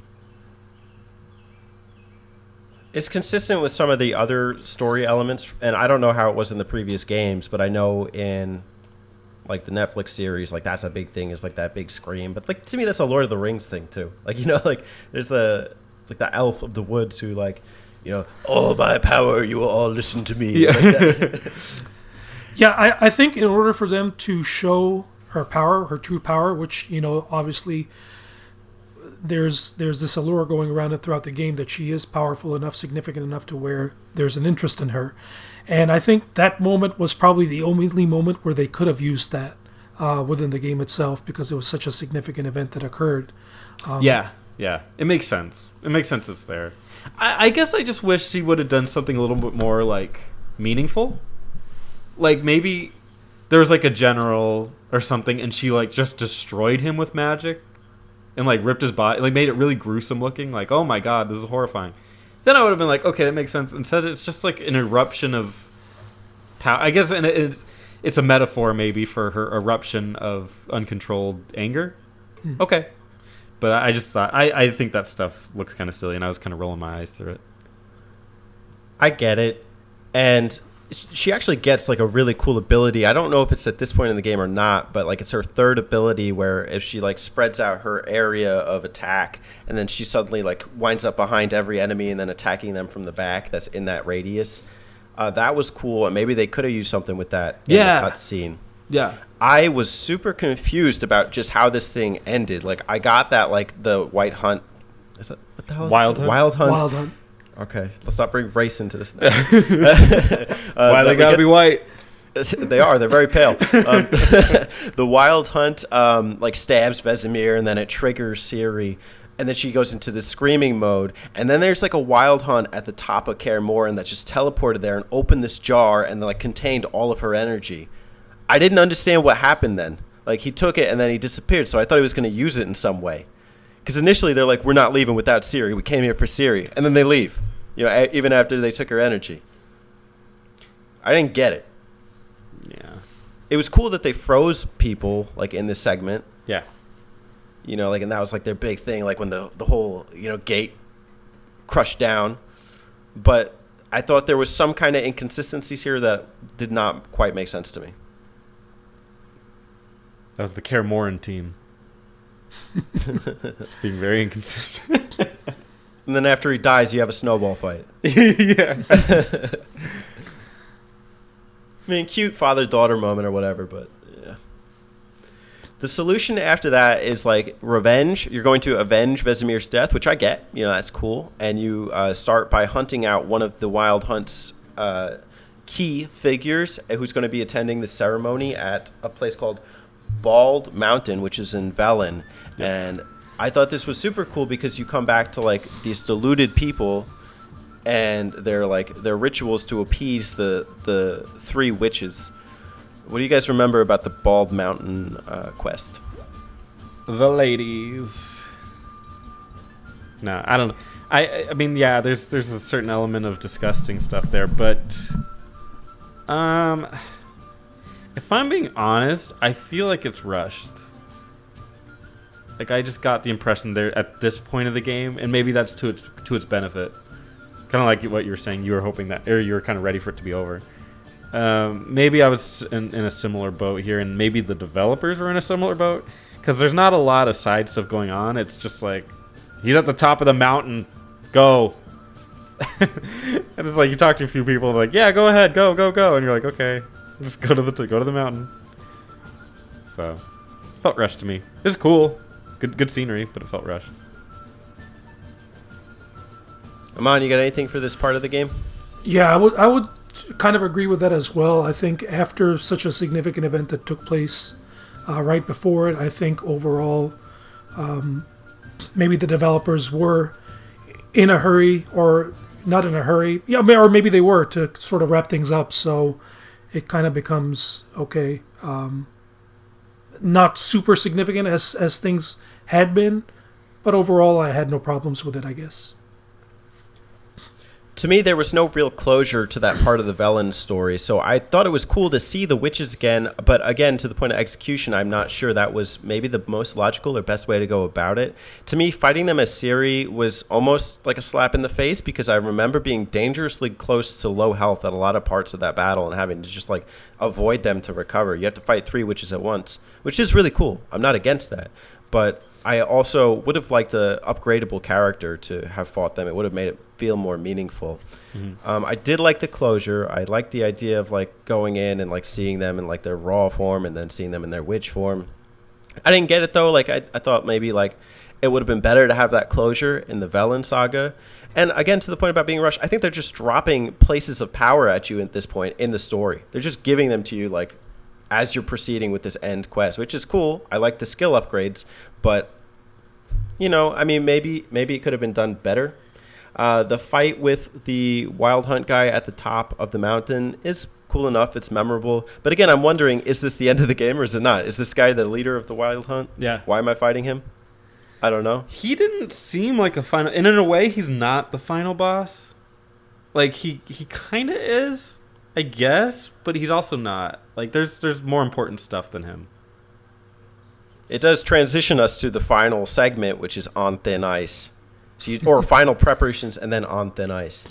So, you know, you do your preparation to have this battle with the Wild Hunt. Spencer, what you got? I was wondering real quick, can we talk about Through Time and Space? I don't remember it. Can you remind us? Is that the Yennefer moment? That is the moment where... And I believe... And I do want to make a correction. I believe the elf's name was Avalok. Yes, that sounds right. Yeah, okay. I apologize. I got the wrong information. In talking with him, you need to find what happened with Ciri because of what happened on Bald Mountain. He will inform Geralt that his victory... I'm getting this from the wiki. His victory over Imlerith, that's the guy you killed, made him believe that they may have a great chance of victory after all. He'll propose getting rid of the other 2 generals, starting with Gay Els. Yikes. Okay. That's going to come out weird. Although not killing him, but instead convincing him to stop supporting Eredin. So you got to go through all these things, but really the crux of it is you're going through portals to other worlds. And this is where you go to a desert where you're fighting like sand crabs. Yeah, I remember this. And then teleport to a poisoned valley. Just with all these like mushroom looking things and poison fumes and all this gross stuff. And then one of the most memorable parts in the entire game for me, the ice plains, where you're coming across this world that's essentially frozen over. It's like a post-apocalyptic frozen wasteland. And you pop in here and there's like cold wind. You have to hide behind rocks. It felt like a journey moment or something. Yeah, this was incredible. My mind was blown throughout this whole quest. And I was really scavenging for items. I'm like, there's got to be some rare stuff out here in these like crazy worlds. And there was some really cool stuff. And you read diaries about like what happened to these worlds. Just these amazing worlds they made for like literally 10 minutes of gameplay. Just bravo. What a company. I just can't believe it. It's so wonderful. And then eventually you go to Tir na Lia, which is like the elf area, and you're reporting about what happened to the White Frost and doing all this stuff. And it connects back to the Ciri quest. Super crazy quest in the middle of this ending preparation stuff. And just kind of a mindfuck. I loved it. Well said. To be honest, I completely spaced on that because it was such a brief moment of the game. Yeah, super brief. I don't Yeah, know I vaguely actually because remember there's two elves. Avalok might be the main one, or he might be the minion one. I don't know. I can't remember. There's a lot of names. God forbid remembering elven names. Yeah. You know, but It was I guess one of them was people do Legolas, I think. Can't remember. sounds familiar. Anyway. Come on, I cut you off before. What were you going to say? No, I vaguely remember those levels as well. When you mentioned, Spencer, the desert area, I was like, oh yeah, I remember doing that. But like you said, a testament to a great developer just putting these little segments in there for us to enjoy, which kind of come out of nowhere. Fair enough. Now we can talk about On Thin Ice? Yeah. Okay. Let's do it. Spencer, dramatic renditioning time.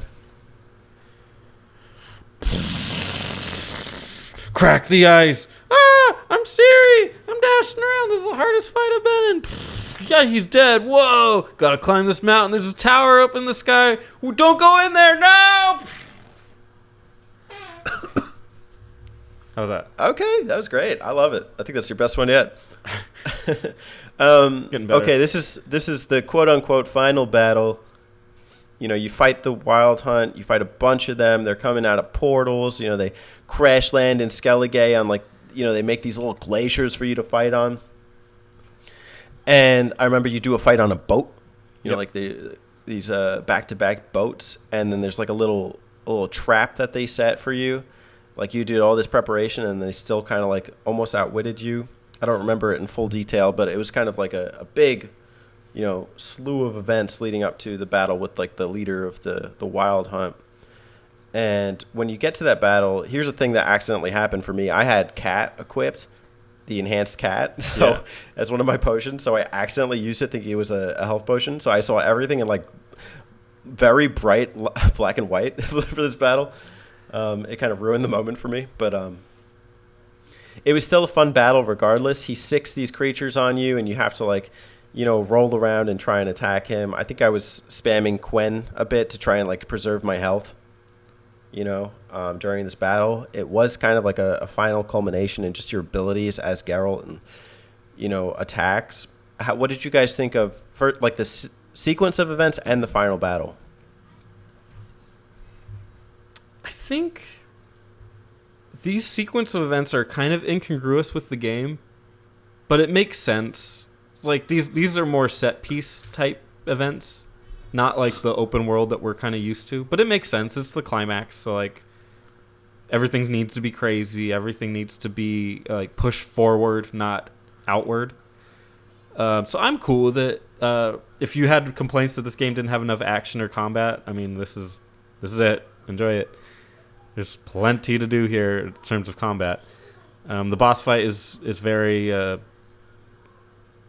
I'm happy with it. It was a little challenging.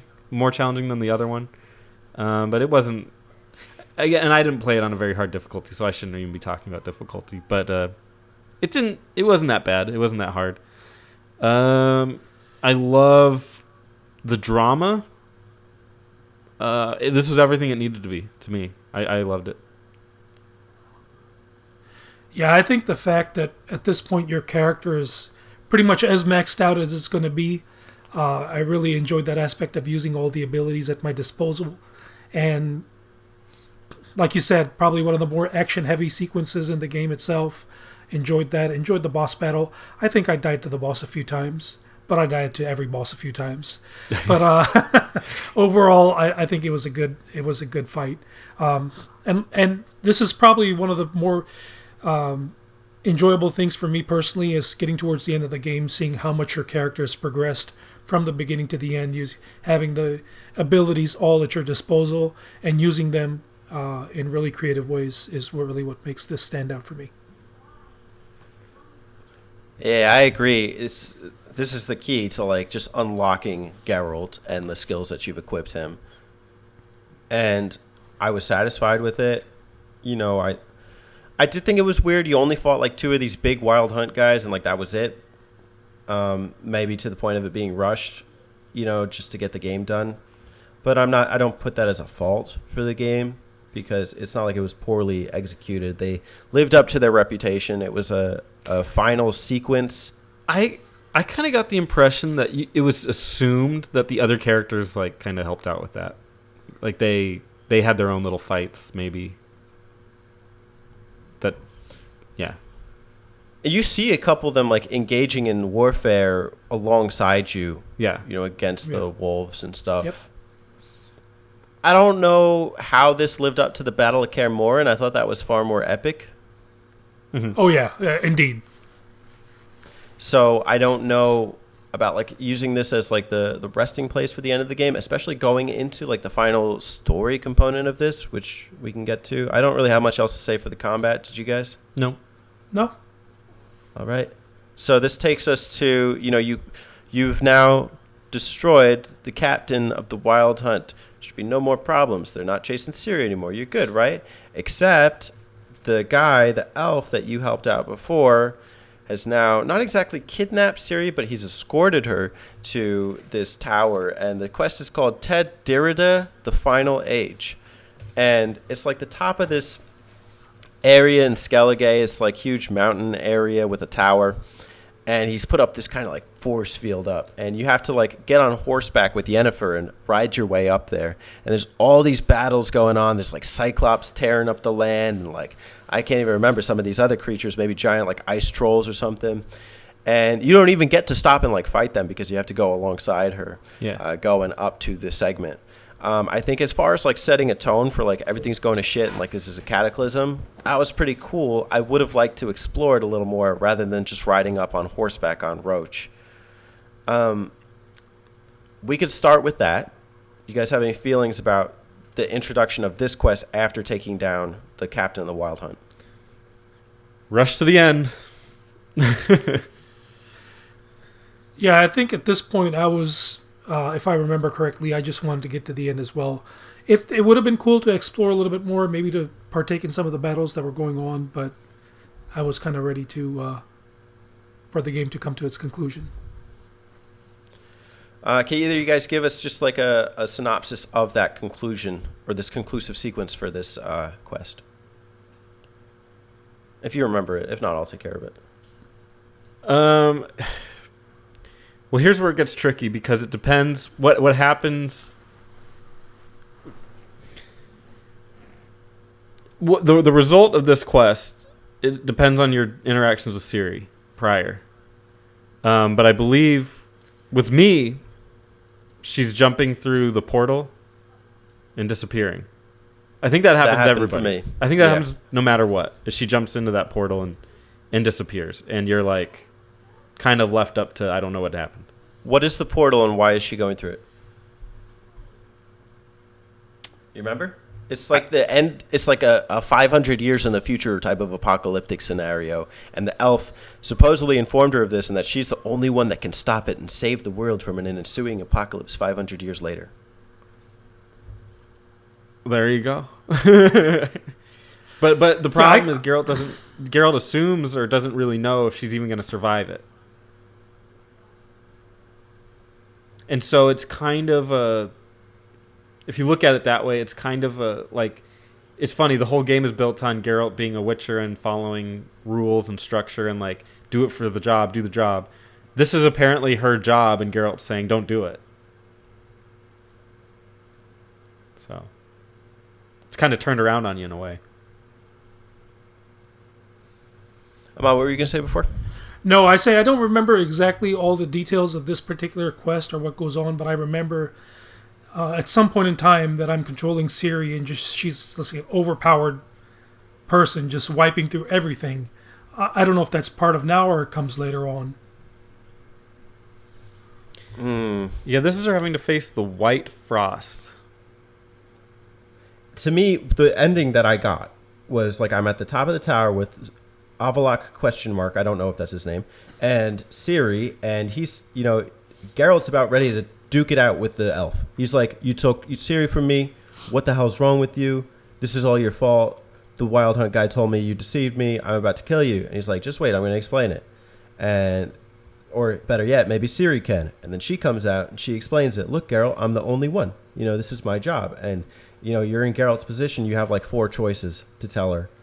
You can either remain silent. You can tell her don't go. You can say what the hell's wrong with you. And then there's like something else. I picked one that was like trying to reason with her, but she did it anyway. I think any choice that you pick, she would have gone through the portal. I'm not really sure. That's what the wiki says. It says no matter what you say, she's going to do it. Okay. She goes through the portal and she ends up in this barren snow wasteland. Yep. 500 years in the future. And then it just kind of, the story kind of drops from there, and then you end up going to meet, it's kind of like just start back in Velen, go to Nilfgaard, talk to the Emperor, and tell him that Ciri's disappeared and you don't know what the hell's happened to her, and you're the only one that knows. I think that barren wasteland is from that other quest we were talking about. The Through Time and Space. Maybe it's that possible. was it. They looked very similar. Yeah. That's freaking cool. So something ends and something begins, right? That's the last quest, and you go to the Emperor to inform him. What happened for you guys after you did this quest? Do you remember? I think, for me, if I remember correctly, that I'm at this bar or pub or whatever, and she shows up or something happens like that. That happened for me too. It's like I go to the Emperor, I tell him, you and I are the only ones that know the fate of Cirilla. And then you go to the pub and you meet her, and she's like, oh, welcome to the Witcher clan. There you go. Yep. So the first time I played, I'm looking at, there's 3 endings here. You both got the Witcher ending. I got the first time I played it, I got the tragic ending. What's that about? All right. I'm going to read you the journal entry. My story began in Temeria near Vizima, with Geralt dreaming a dream of Yennefer, Ciri, and the Wild Hunt. It ends in Temeria as well. Shortly after Ciri entered the tower on Undvik, never to return, Geralt returned to Velen and entered Crookback Bog. Geralt fought the last crone in the swamp village and killed her. He reached down to her stiffened corpse and removed Vesemir's medallion, the one Ciri had kept what seemed like an eternity ago. This would be a memento of his 2 lost friends. What happened then, you ask? That, my dear reader, is another story altogether. It's so sad. He just sits in the crone's in like a hut on the outskirts of town, and just like sobs with holding a medallion. What in your playthrough made that happen? Let's see. Okay.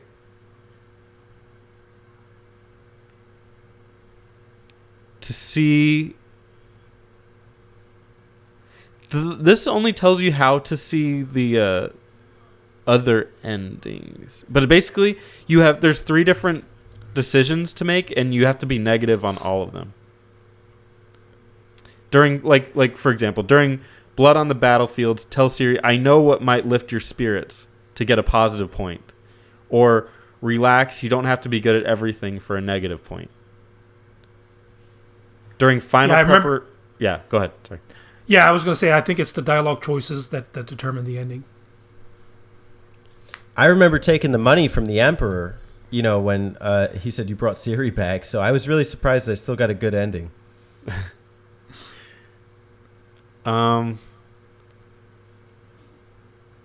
To see, there's a third ending. Should we spoil it? You guys want to? I mean, we're doing spoilers, but this is a spoiler for us too. Amon, you ready? Yeah, absolutely. Why not? Let's hear it. Let's hear about this ending. It's called the Empress ending. Journal entry. My story began in Temeria near Vizima with Geralt dreaming a dream of Yennefer, and while it ends in Temeria as well, with winter in full force, a blanket of snow wrapping the earth tight, and the Witcher and his ward heading out to hunt rabbits. No rabbits were snared that morning, but a forked tail did meet its end. To any case, that did not prove the day's most important event. Ciri took Geralt for a walk that turned out to be the most momentous of his long life. She told him she had accepted the Emperor's offer and would ride to Nilfgaard. There she would assume her rightful place as heir to the throne, next in line to be Empress of the most powerful state in the world. A Nilfgaardian delegation awaited to take her to the City of Towers. And what happened then, you ask? What did fate have in store for Geralt and Ciri? That, dear reader, is another story. But she becomes the queen, the Empress. Okay, that makes sense. That's logical. How do you guys feel about the end game for The Witcher 3? What end game? As soon as I see credits, I quit. You didn't try the DLC? No, I'm joking. I'm not talking about the DLC. I just mean like this final sequence to give you closure. I liked my ending, personally. I mean, I found nothing wrong with it. I was very satisfied with the way things turned out, and I was happy to see Ciri. Even the sad ending I was happy with. It was just very, very sad, but it was good. It was powerful, super powerful. But upon replaying it and getting the good ending, it was like, okay, cool, I'm happy with that too. I found a little more narrative inconsistency. I just didn't understand how she teleported 500 years in the future and then teleported 500 years back. They had to create this massive tower portal for her to even go there in the first place. So how did she do that by herself to get back? I don't know. But again, suspension of disbelief, I'll take it. And I was happy, you know, with the Witcher ending. I guess I'm happy with this idea of like 3 separate endings too. You know, like that there's different ways it could turn out. Although I still don't get like how just saying something negative during conversation is going to affect her ability to come back. It's the way that you teach her, I think, is the implication. Because a lot of these choices are like you're kind of coaching her. Okay. So that's the explanation. I'm not saying I agree with it, but that's it's a way. We play Persona. Come on. Persona's far more linear than this, though.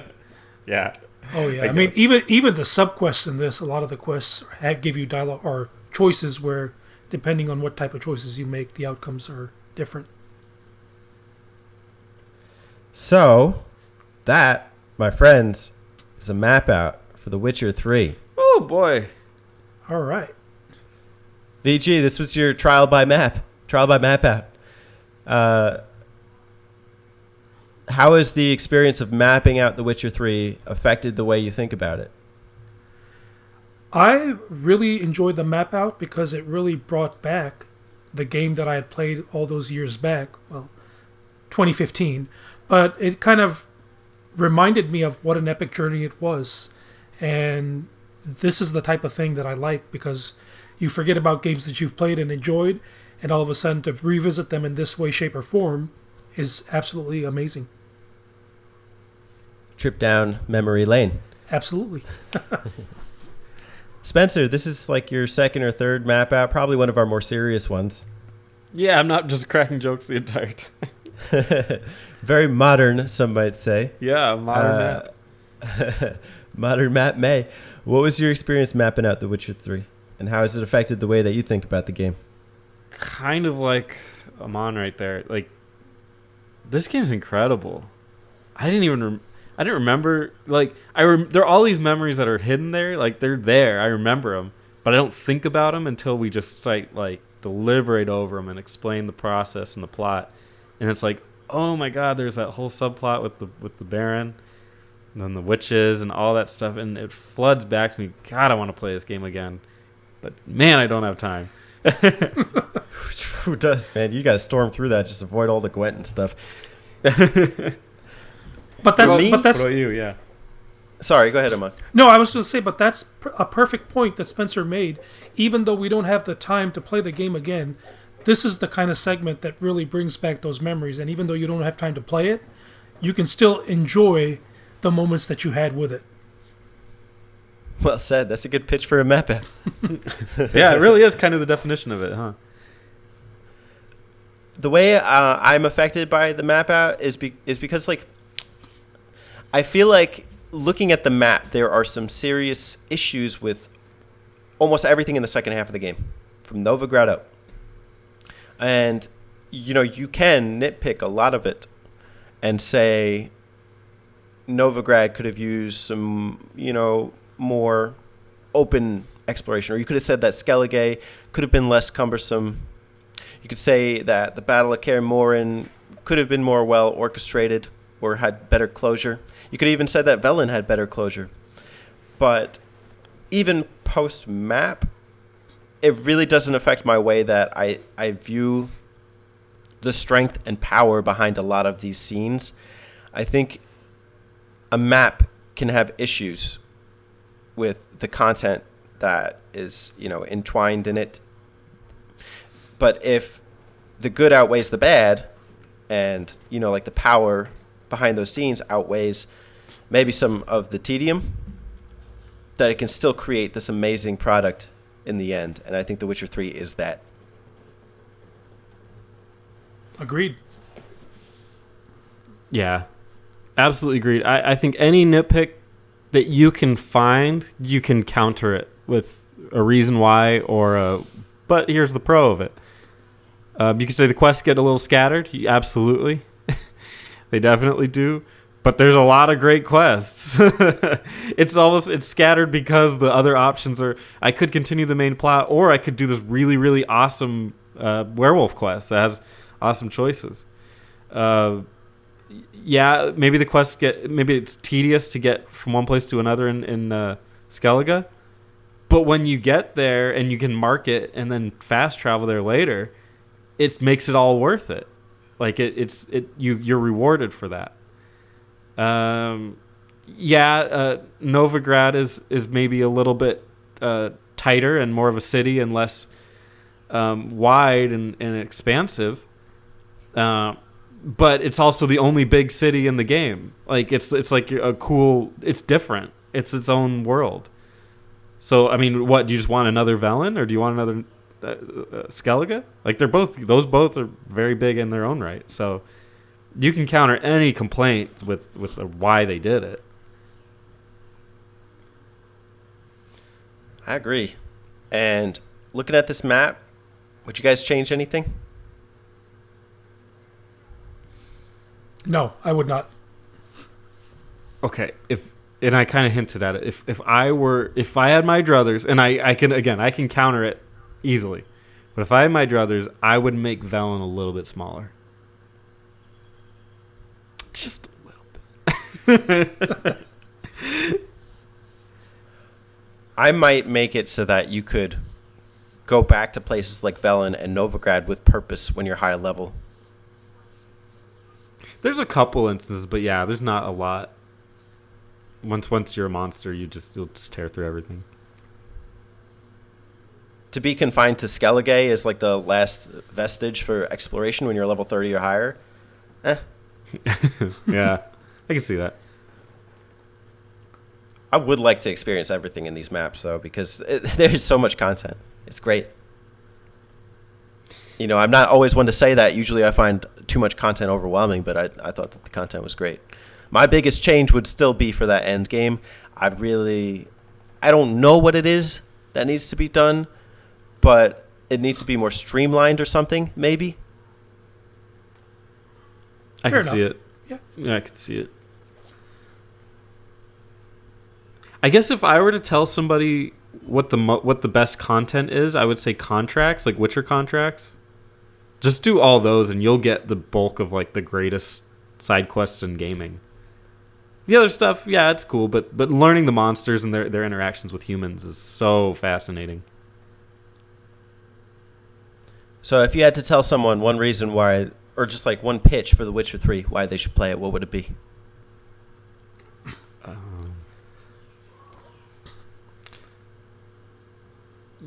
hunting monsters becomes a moral dilemma.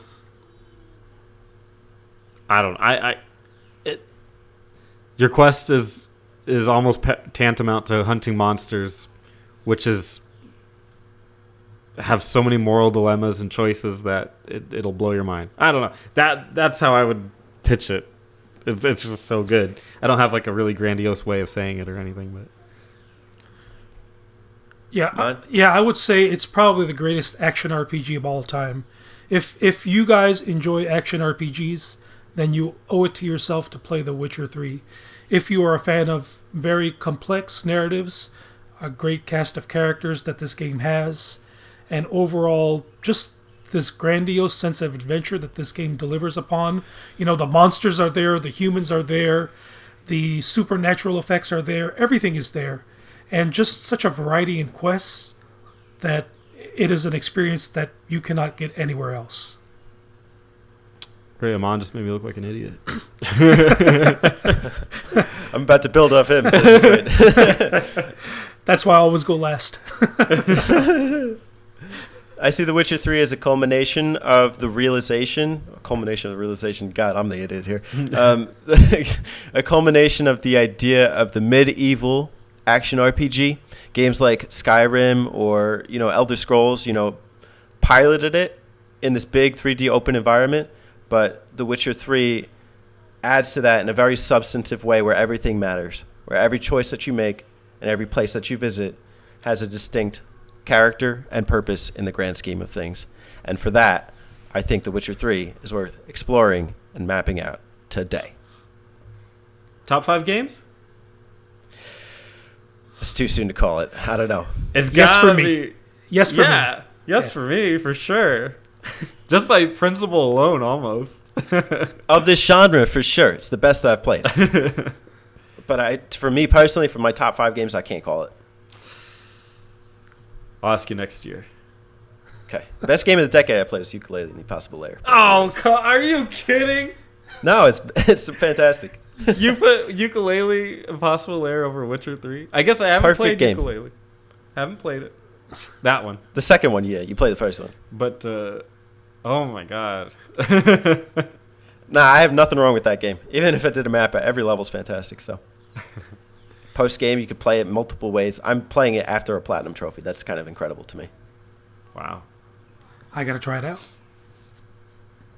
Highly recommended. But for now, that was The Witcher 3 map out. VG Mashup, thank you for joining us. Thank you so much for having me. Really had fun with this. Absolutely. We're happy to have you back on anytime. And also, guys, listeners at home, be sure to check out VG Mashup on YouTube. He's got a lot of great content for you to see. So in the description below, you will see a hyperlink to his channel, if you're on YouTube, of course. Awesome. Thank you. And guys, any last words for The Witcher 3? Play it. Yeah, that can be my only thing. You're doing yourself a disservice if you don't play this game. Yeah, at least try it, and give it a learning curve. It took me a lot of time to learn the game, but once I did, I was hooked. Yeah. With that, let's call it a map, boys. Thanks for joining. Listeners at home, thanks for listening. We will catch you next time here on The Button Mappers. Dun, dun, dun, dun.